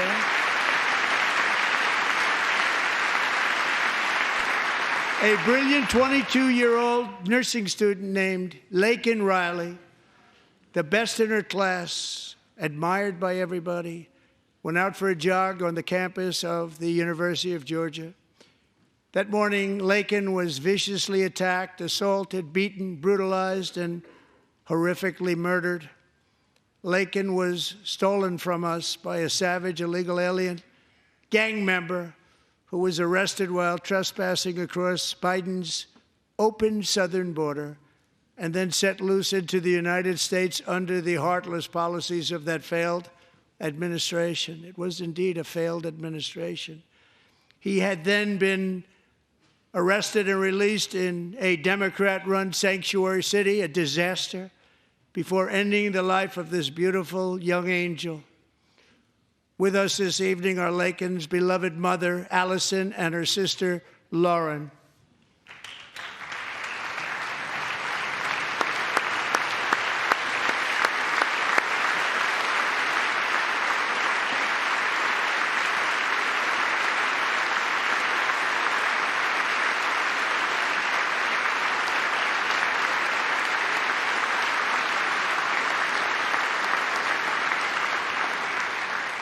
Last year, I told Lakin's grieving parents that we would ensure their daughter would not have died in vain. That's why the very first bill I signed into law as your 47th president mandates the detention of all dangerous criminal aliens who threaten public safety. It's a very strong, powerful act.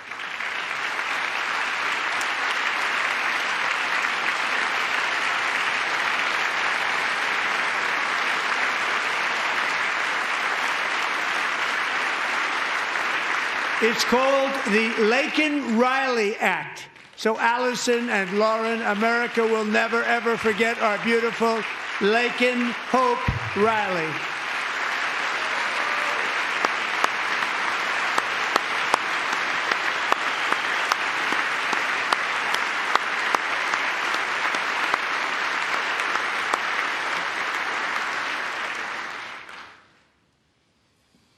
Thank you very much. Since taking office, my administration has launched the most sweeping border and immigration crackdown in American history, and we quickly achieved the lowest numbers of illegal border crossers ever recorded. Thank you.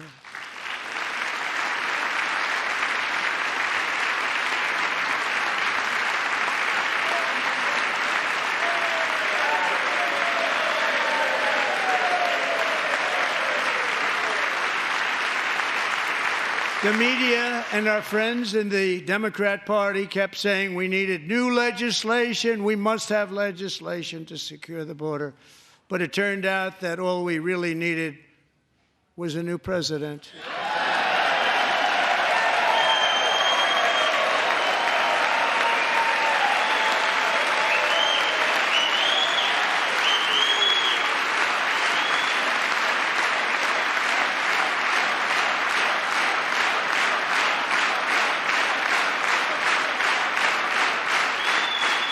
Thank you. Joe Biden didn't just open our borders, he flew illegal aliens over them to overwhelm our schools, hospitals, and communities throughout the country. Entire towns like Aurora, Colorado, and Springfield, Ohio, buckled under the weight of the migrant occupation and corruption like nobody's ever seen before. Beautiful towns destroyed. Now, just as I promised in my inaugural address, we are achieving the great liberation of America.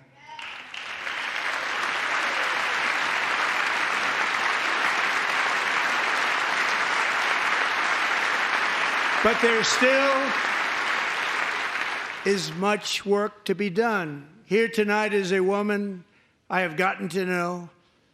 Alexis Nungari from Houston. Wonderful woman. Last June, Alexis's 12-year-old daughter, her precious Jocelyn, walked to a nearby convenience store. She was kidnapped, tied up, assaulted for 2 hours under a bridge, and horrifically murdered.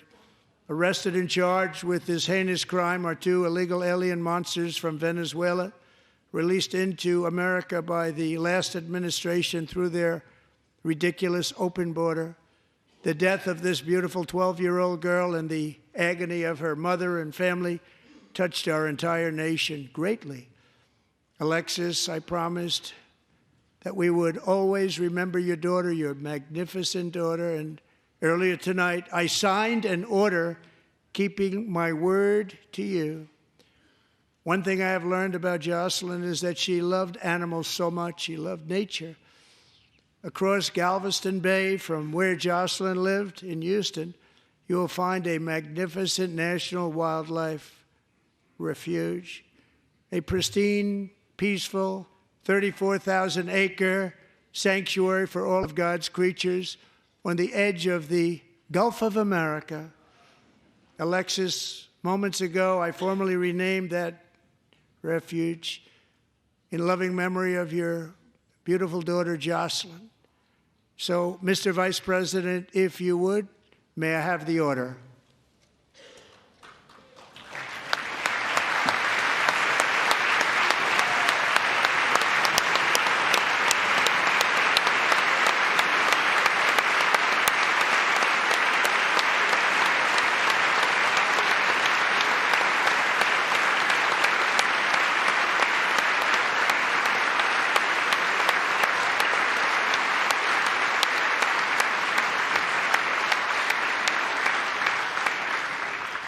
Thank you very much. All three savages charged with Jocelyn and Lakin's murders were members of the Venezuelan prison gang, the toughest gang, they say, in the world, known as Tren de Aragua. 2 weeks ago, I officially designated this gang, along with MS-13 and the bloodthirsty Mexican drug cartels, as foreign terrorist organizations.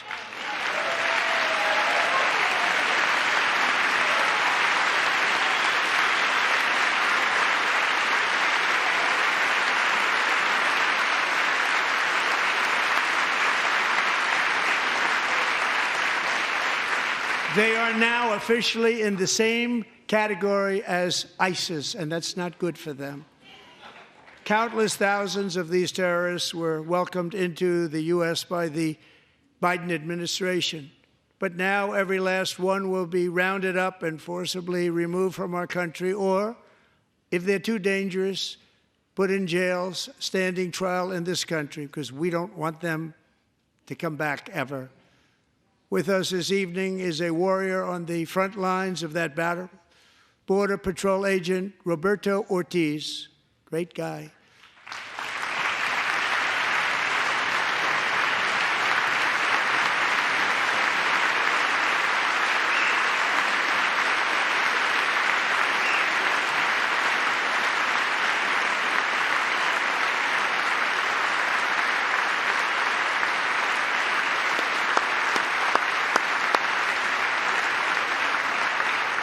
In January, Roberto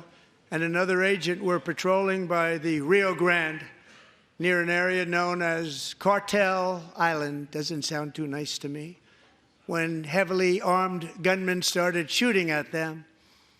Roberto saw that his partner was totally exposed, at great danger, and he leapt into action, returning fire and providing crucial seconds for his fellow agent to seek safety, just barely. I have some of the prints of that event, and it was not good. Agent Ortiz, we salute you for your great courage and for your line of fire that you took and for the bravery that you showed. We honor you, and we will always honor you. Thank you, Roberto, very much.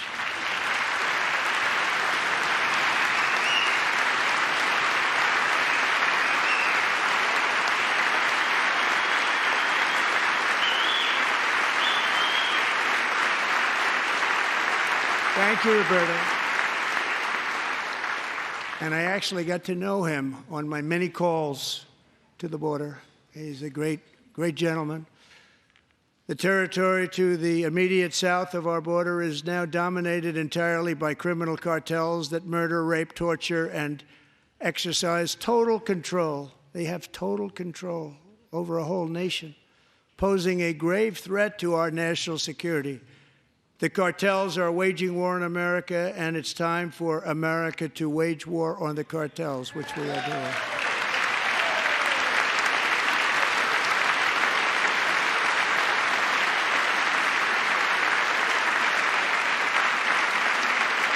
Five nights ago, Mexican authorities, because of our tariff policies being imposed on them, think of this, handed over to us 29 of the biggest cartel leaders in their country. That has never happened before. They want to make us happy. First time ever. But we need Mexico and Canada to do much more than they've done, and they have to stop the fentanyl and drugs pouring into the USA. They're going to stop it. I have sent Congress a detailed funding request laying out exactly how we will eliminate these threats to protect our homeland and complete the largest deportation operation in American history, larger even than current record holder President Dwight D. Eisenhower, a moderate man, but someone who believed very strongly in borders. Americans expect Congress to send me this funding without delay so I can sign it into law. So, Mr. Speaker, John Thune, both of you, I hope you're going to be able to do that, Mr. Speaker. Thank you. Mr. Leader, thank you. Thank you very much. And let's get it to me. I'll sign it so fast, you won't even believe it.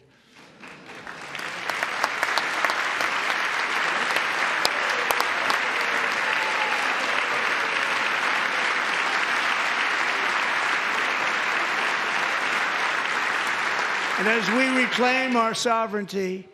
we must also bring back law and order to our cities and towns.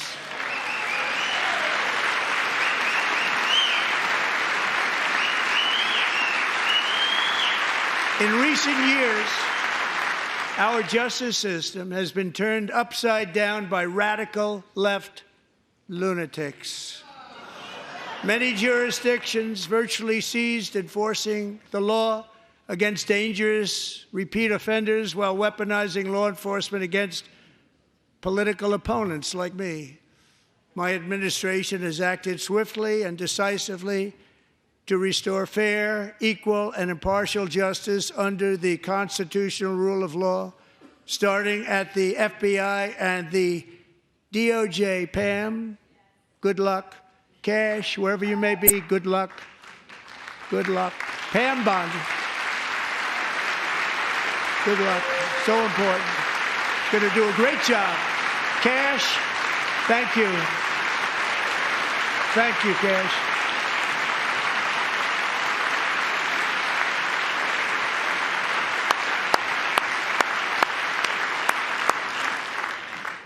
They've already started very strong. They're going to do a fantastic job. You're going to be very proud of them. We're also once again giving our police officers the support, protection, and respect they so dearly deserve. They have to get it. They have such a hard, dangerous job, but we're going to make it less dangerous. The problem is the bad guys don't respect the law, but they're starting to respect it, and they soon will respect it. This also includes our great fire departments throughout the country. Our firemen and women are unbelievable people, and we'll never forget them. And besides that, they voted for me in record numbers, so I have no choice.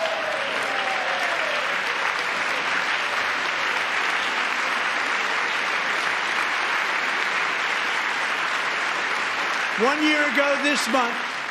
31-year-old New York police officer Jonathan Diller, unbelievably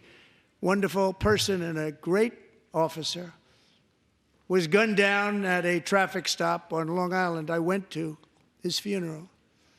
The vicious criminal charged with his murder had 21 prior arrests, and they were rough arrests, too. He was a real bad one. The thug in the seat next to him had 14 prior arrests and went by the name of Killer. He was Killer. He killed other people, they say, a lot of them. I attended Officer Diller's service, and when I met his wife and one-year-old son, Ryan, it was very inspirational, actually. His widow's name is Stephanie, and she is here tonight. Stephanie, thank you very much, Stephanie. Thank you very much.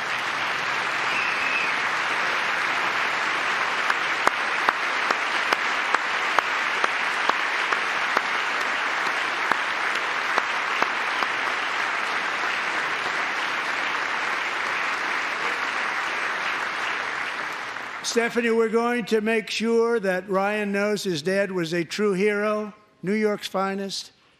and we're going to get these cold-blooded killers and repeat offenders off our streets, and we're going to do it fast. Got to stop it. They get out with 28 arrests. They push people into subway trains. They hit people over the head, back of the head with baseball bats. We got to get them out of here.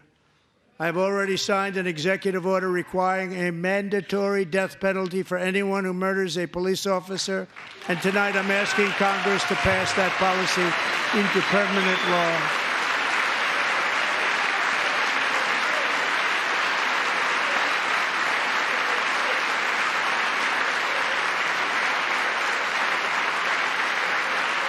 I'm also asking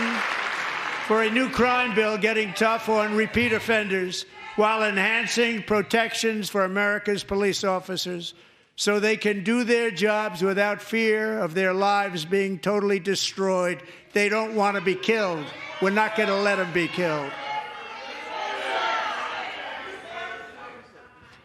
Joining us in the gallery tonight is a young man who truly loves our police. His name is DJ Daniel. He is 13 years old, and he has always dreamed of becoming a police officer.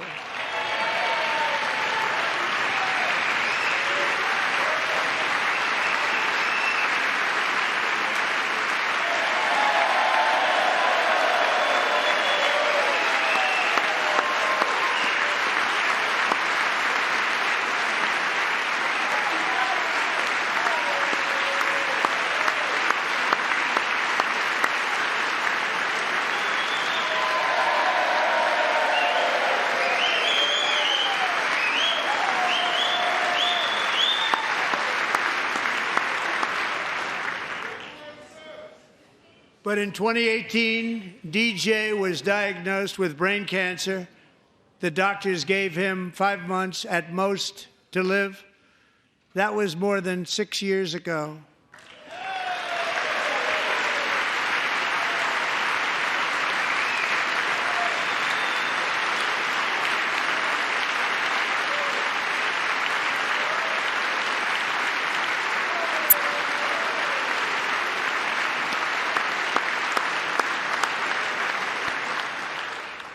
Since that time, DJ and his dad have been on a quest to make his dream come true, and DJ has been sworn in as an honorary law enforcement officer, actually a number of times. The police love him, the police departments love him. And tonight, DJ, we're going to do you the biggest honor of them all. I am asking our new Secret Service Director, Sean Curran, to officially make you an agent of the United States Secret Service.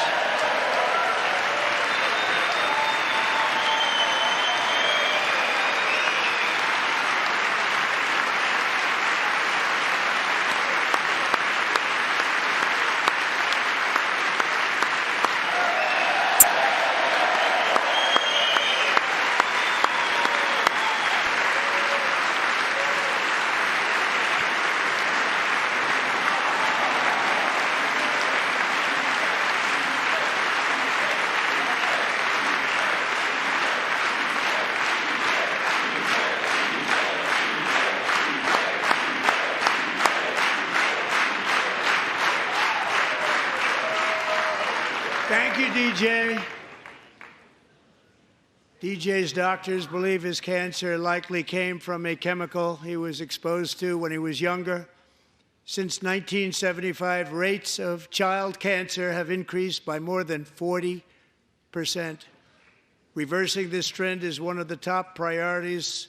for our new presidential commission to make America healthy again, chaired by our new Secretary of Health and Human Services, Robert F. Kennedy, Jr.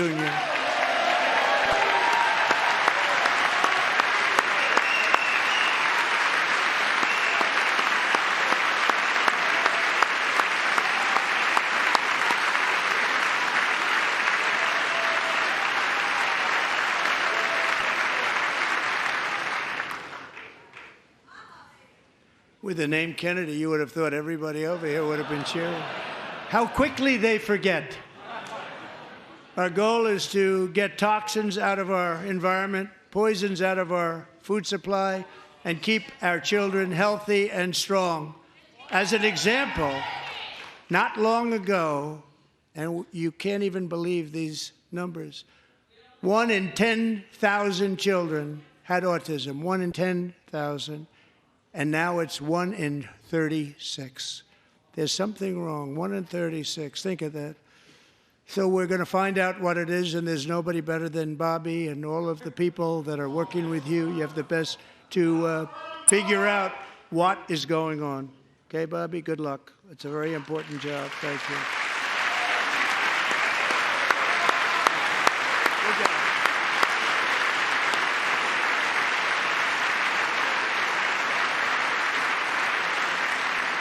Thank you. My administration is also working to protect our children from toxic ideologies in our schools.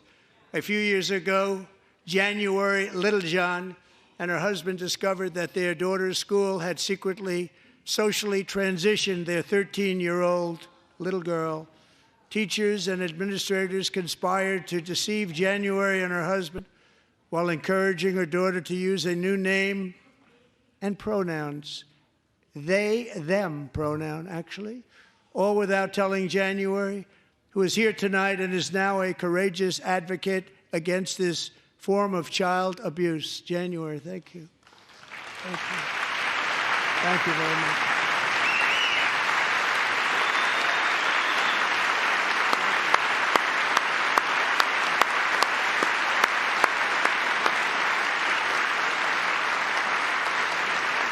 Thank you. Stories like this are why, shortly after taking office, I signed an executive order banning public schools from indoctrinating our children with transgender ideology.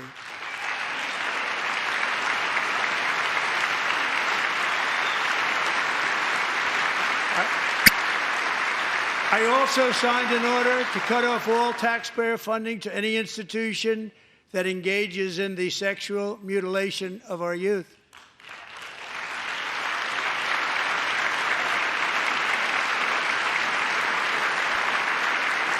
And now I want Congress to pass a bill permanently banning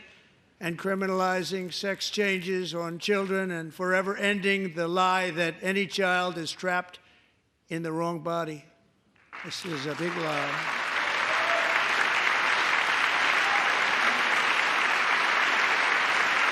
And our message to every child in America is that you are perfect exactly the way God made you.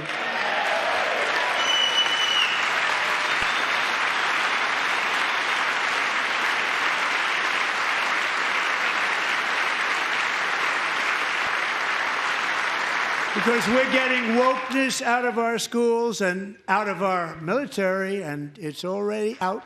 and it's out of our society. We don't want it. Wokeness is trouble. Wokeness is bad. It's gone. It's gone. And we feel so much better for it, don't we? Don't we feel better?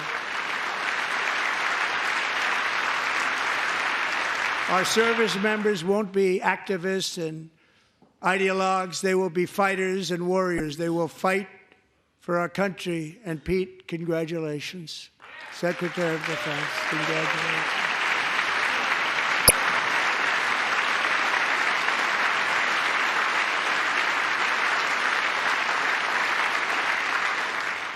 And he's not big into the woke movement, I can tell you. I know him well. I am pleased to report that in January, the U.S. Army had its single best recruiting month in 15 years, and that all armed services are having among the best recruiting results ever in the history of our services. What a difference.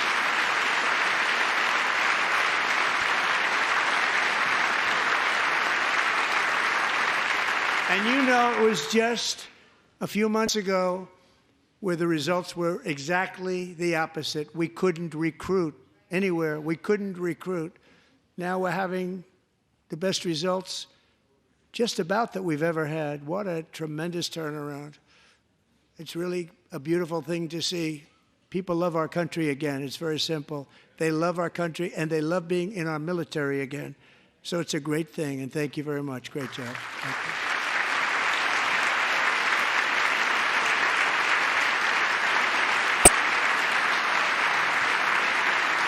We're joined tonight by a young man, Jason Hartley, who knows the weight of that call of duty. Jason's father, grandfather, and great-grandfather all wore the uniform. Jason tragically lost his dad, who was also a Los Angeles County Sheriff's deputy when he was just a boy, and now he wants to carry on the family legacy of service. Jason is a senior in high school, a six-letter varsity athlete, a really good athlete, they say, a brilliant student with a 4.46, that's good, GPA. And his greatest dream is to attend the U.S. Military Academy at West Point.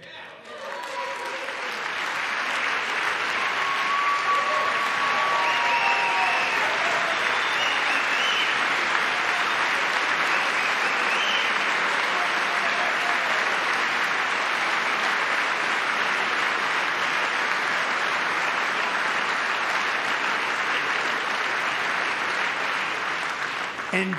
Jason, that's a very big deal getting in. That's a hard one to get into. But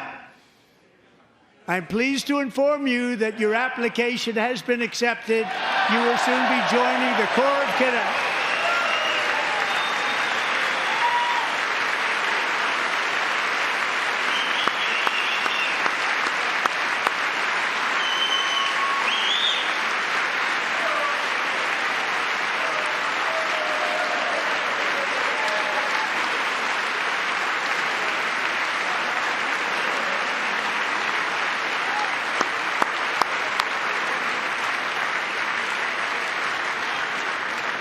Thank you.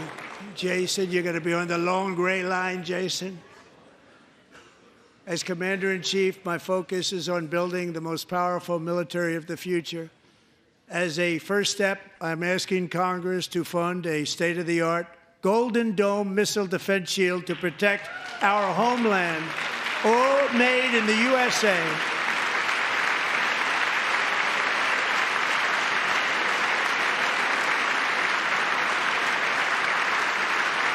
And Ronald Reagan wanted to do it long ago, but the technology just wasn't there, not even close. But now we have the technology. It's incredible, actually. And other places, they have it. Israel has it. Other places have it. And the United States should have it too, right, Tim, right? They should have it too. So I want to thank you. But it's a very, very important. This is a very dangerous world. We should have it. We want to be protected, and we're going to protect our citizens like never before. To boost our defense industrial base, we are also going to resurrect the American shipbuilding industry, including commercial shipbuilding and military shipbuilding.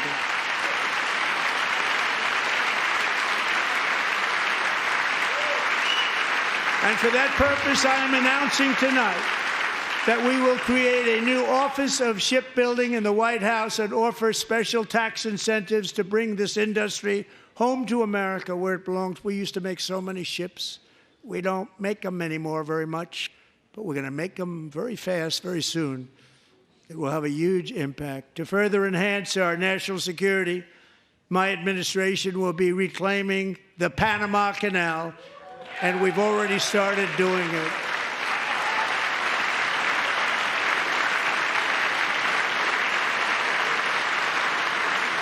Just today, a large American company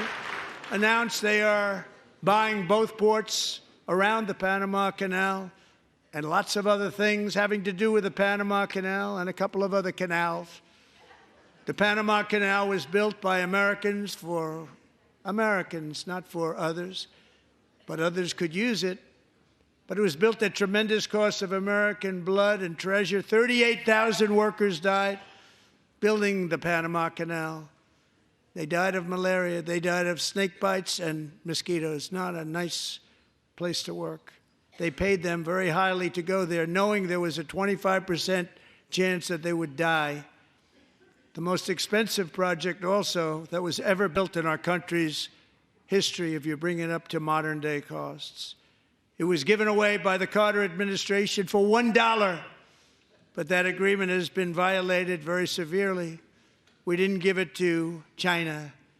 We gave it to Panama, and we're taking it back.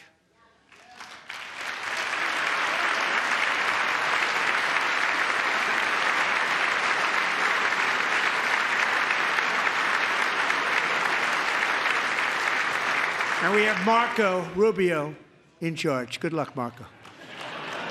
Now, we know who to blame if anything goes wrong. Marco's been amazing, and he's going to do a great job. Think of it. He got 100 votes. You know, he was approved with actually 99, but the 100th was this gentleman, and I feel very certain. So let's assume he got 100 votes. And I'm either very, very happy about that, or I'm very concerned about it. But he's already proven. I mean, he's a great gentleman. He's respected by everybody, and we appreciate you voting for Marco. He's going to do a fantastic job. Thank you. Thank you. He's doing a great job. Great job. And I also have a message tonight for the incredible people of Greenland.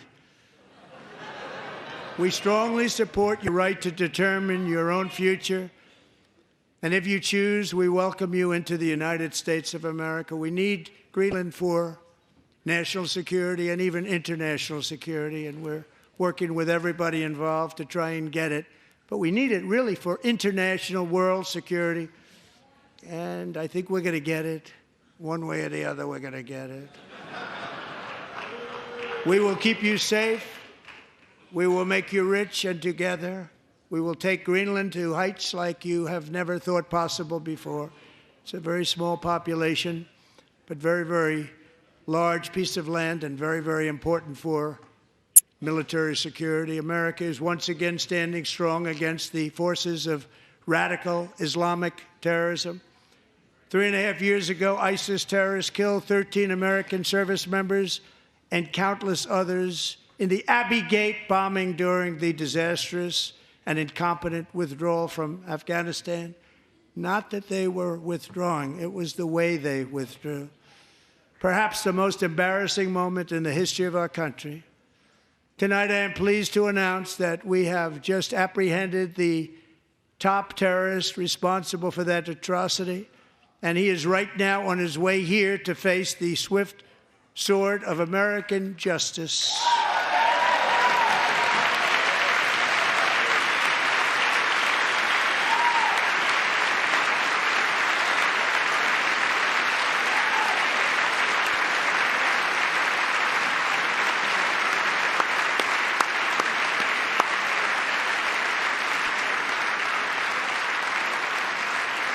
And I want to thank especially the government of Pakistan for helping arrest this monster. This was a very momentous day for those 13 families who I actually got to know very well, most of them, whose children were murdered, and the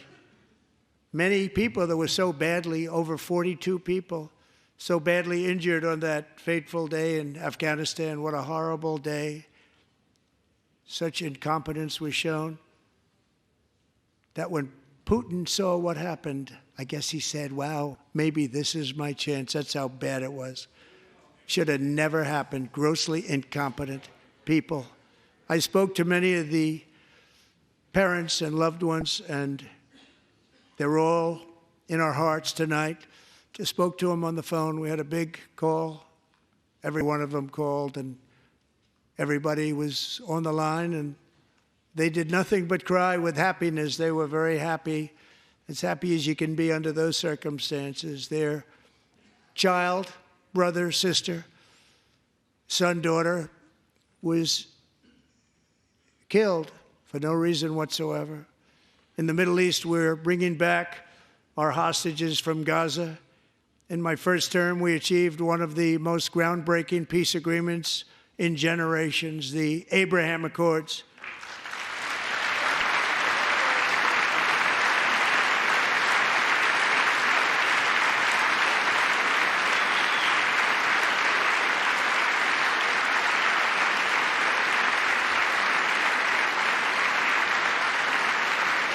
And now we're going to build on that foundation to create a more peaceful and prosperous future for the entire region. A lot of things are happening in the Middle East. People have been talking about that so much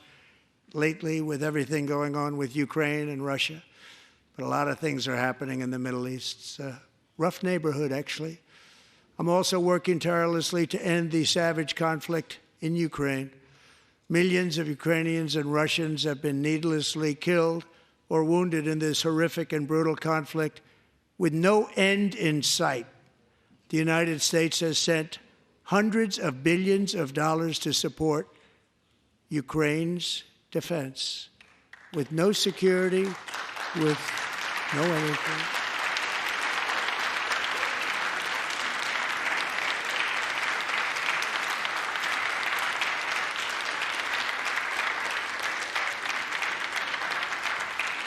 Do you want to keep it going for another 5 years? Yeah, you would say Pocahontas says yes.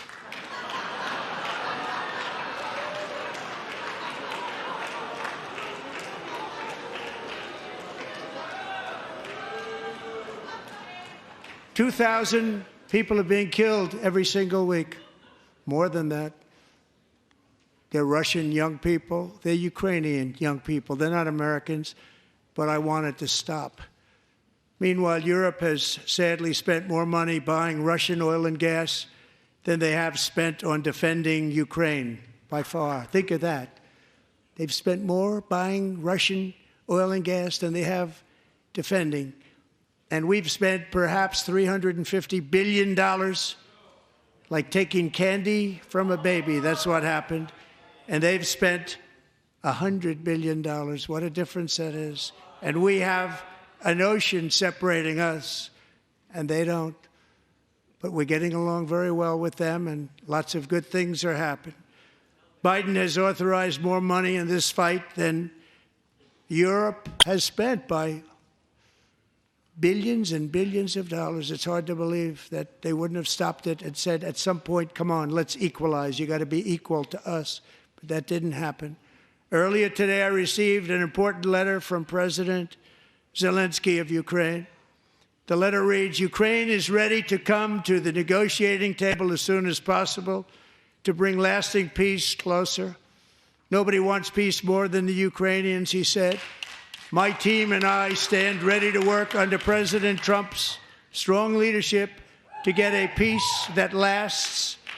We do really value how much America has done to help Ukraine maintain its sovereignty and independence. Regarding the agreement on minerals and security, Ukraine is ready to sign it at any time that is convenient for you. I appreciate that he sent this letter, just got it a little while ago. Simultaneously, we've had serious discussions with Russia and have received strong signals that they are ready for peace. Wouldn't that be beautiful? Wouldn't that be beautiful?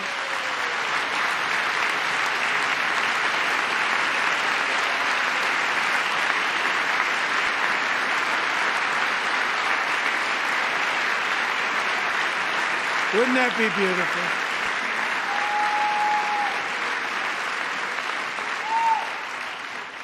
It's time to stop this madness. It's time to halt the killing.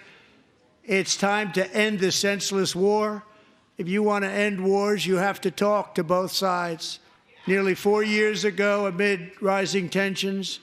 a history teacher named Mark Fogel was detained in Russia and sentenced to 14 years in a penal colony. Rough stuff. The previous administration barely lifted a finger to help him. They knew he was innocent, but they had no idea where to begin. But last summer, I promised his 95-year-old mother, Malphine, that we would bring her boy safely back home. After 22 days in office, I did just that,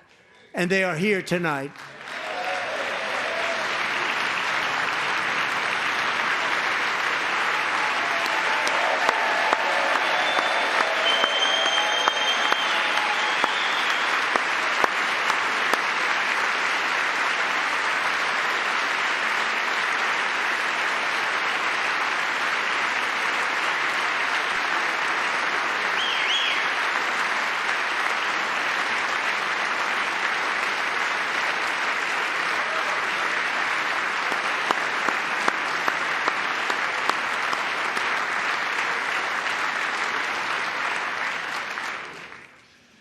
To Mark and his great mom, we are delighted to have you safe and sound and with us.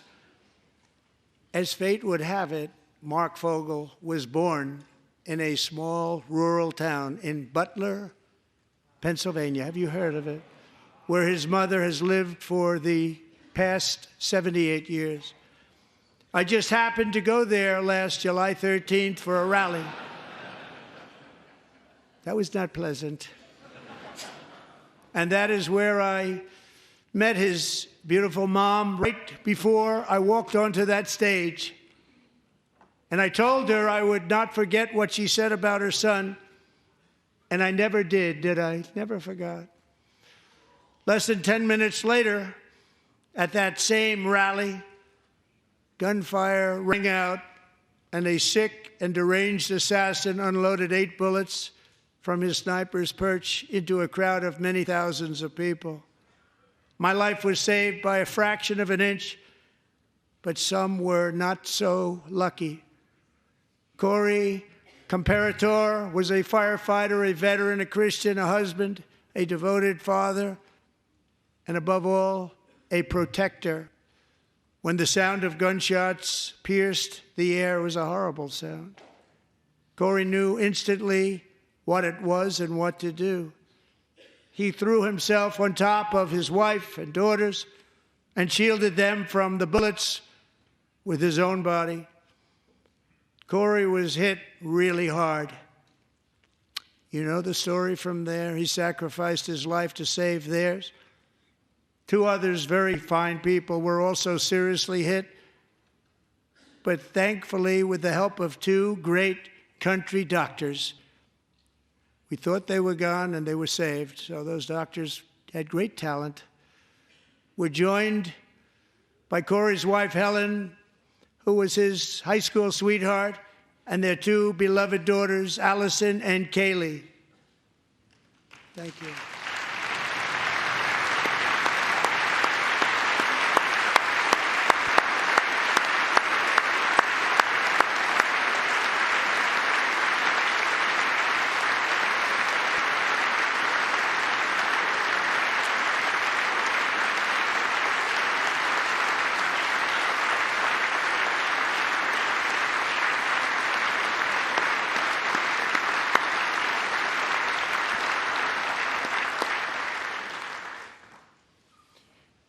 To Helen, Allison, and Kaylee, Corey is looking down on his three beautiful ladies right now, and he is cheering you on. He loves you. He is cheering you on. Corey was taken from us much too soon, but his destiny was to leave us all with a shining example of the selfless devotion of a true American patriot. It was love like Corey's that built our country, and it's love like Corey's that is going to make our country more majestic than ever before. I believe that my life was saved that day in Butler for a very good reason. I was saved by God to make America great again. I believe that. Thank you. Thank you.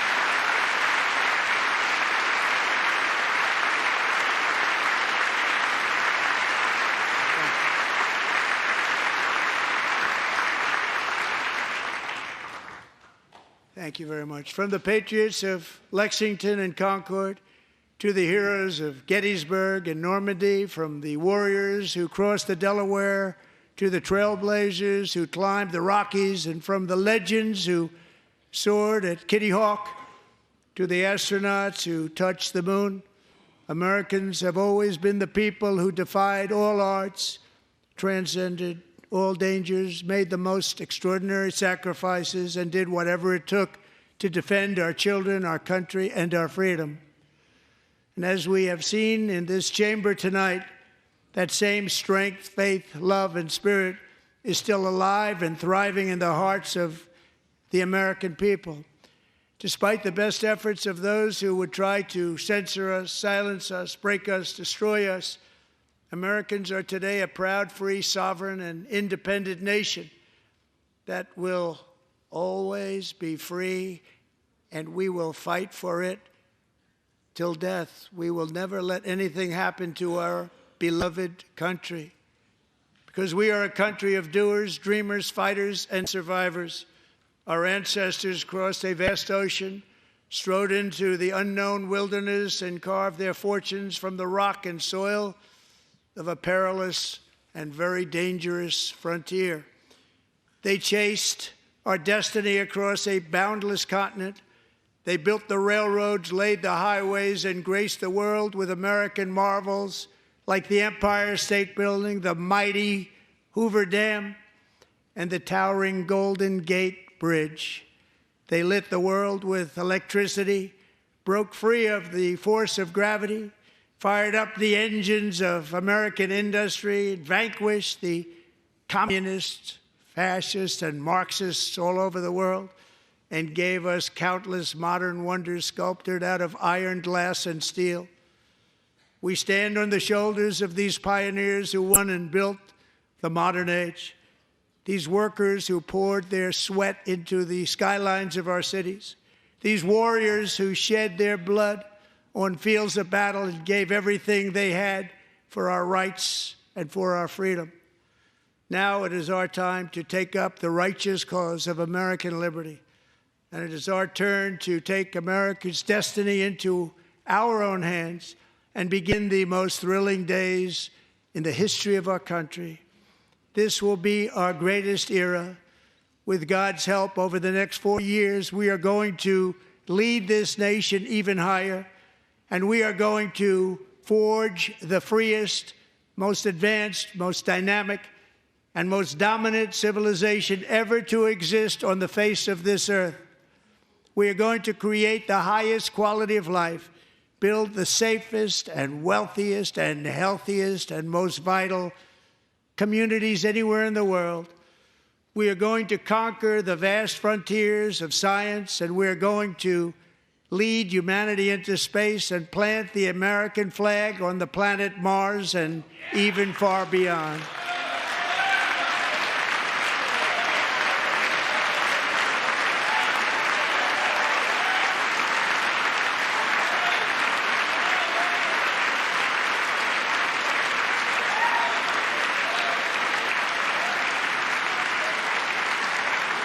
And through it all, we are going to rediscover the unstoppable power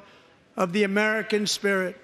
And we are going to renew unlimited promise of the American dream. Every single day, we will stand up and we will fight, fight, fight for the country our citizens believe in and for the country our people deserve.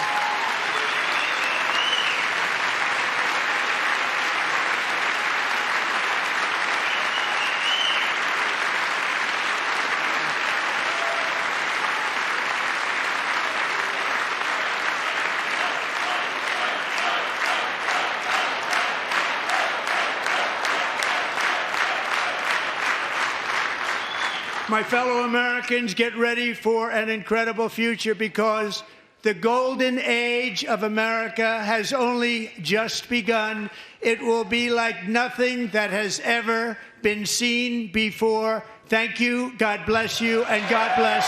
America.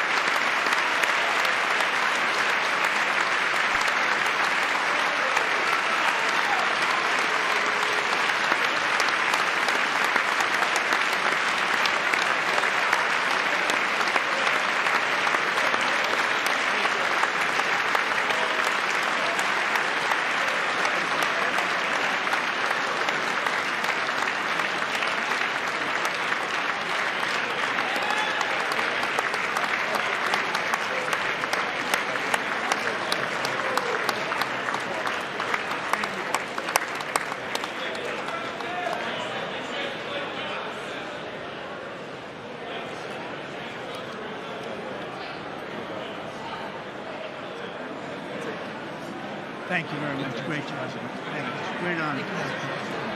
Thank you very much. Thank you. Get this place going, all right?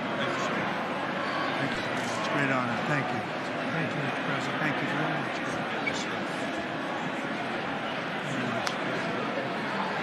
Thank you very much. Appreciate it. Thank you. See you soon. Teaching young people to love America. Well, I'm trying to. Great guy. Thank you. That's your favorite. Thank you. Thank you very much. Appreciate it. Howard. Thank you again. Thank you again. Won't forget. So good.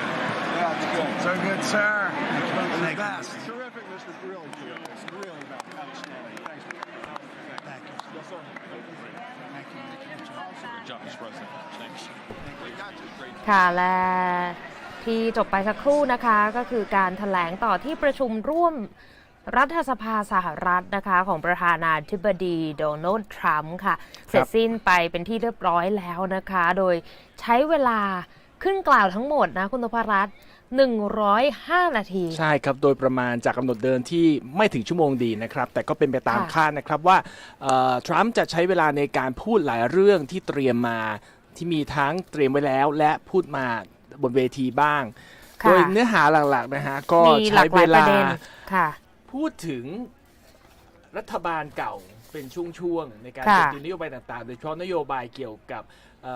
ชายแดนแล้วก็ผู้อพยพเข้าเมืองนะครับค่ะก็ยังมีการกล่าวถึงการผลักดันนโยบายเศรษฐกิจต่างๆนะคะรวมถึงการที่ออกมากล่าวถึงการปรับลดงบประมาณของรัฐภายใต้หน่วยงานเพื่อประสิทธิภาพของรัฐบาลหรือว่าโดชด้วยนะคะครับแล้วก็ยังมีการ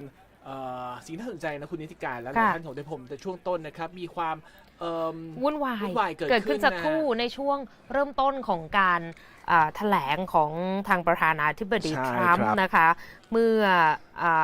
ทางประธานสภาผู้แทนราษฎรสหรัฐก็ขอให้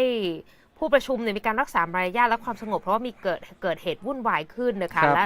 สุดท้ายก็มีการออกคำสั่งให้สสเดโมแครตอัลกรีนจากรัฐเท็กซัสนะคะออกจากงานแถลงรัฐสภาร่วมเนื่องจากมีการรบกวนการแถลงของทรัมป์ในช่วงต้นนะคะแล้วก็การแถลงของประธานาธิบดีสหรัฐก็ดำเนินต่อไปใช่ครับถ้ามองไปที่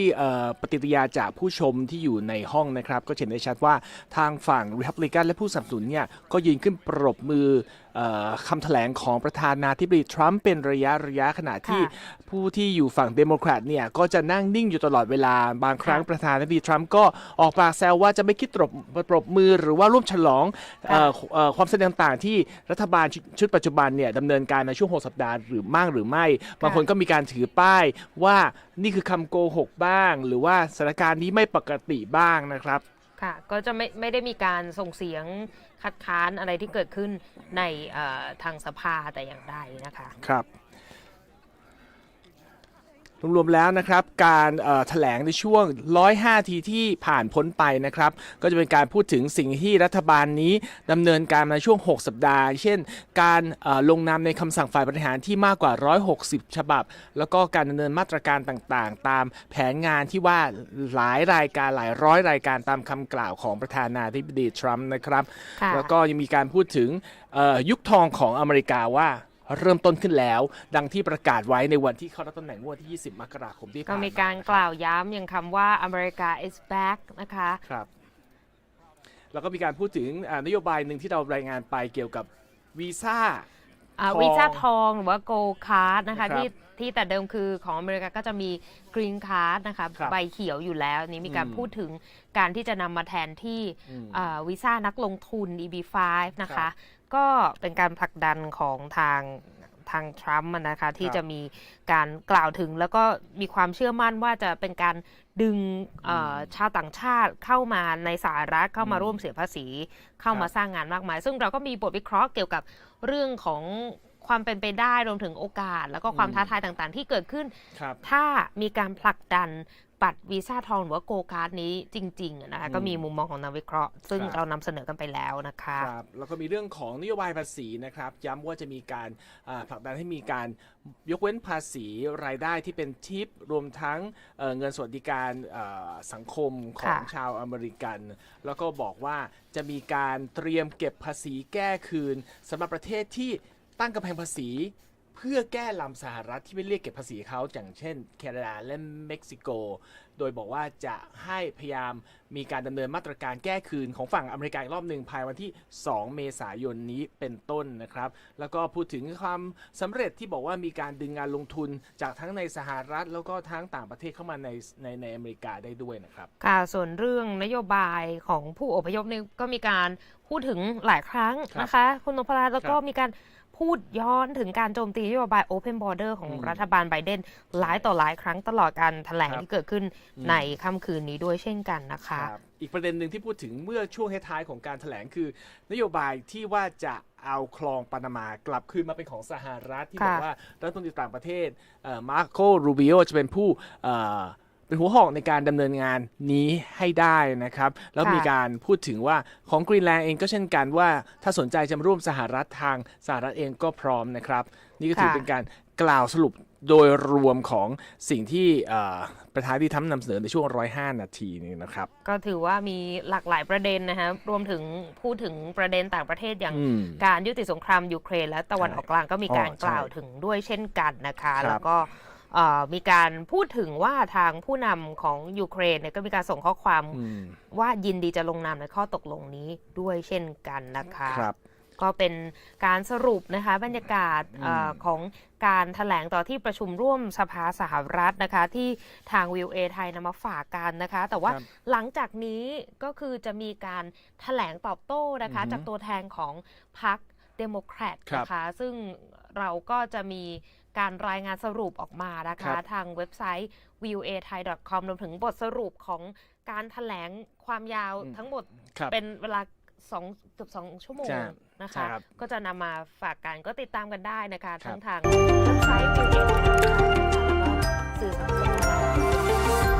voathai นะคะวันนี้ถือว่าครบถ้วนเข้มข้น นนะคะ วันนี้ดิฉันนิติการกำลังวัน และผมนพรัชเฉลิมมงคล ต้องลากันไปก่อนนะคะ สวัสดี สวัสดีครั ค่ะ บ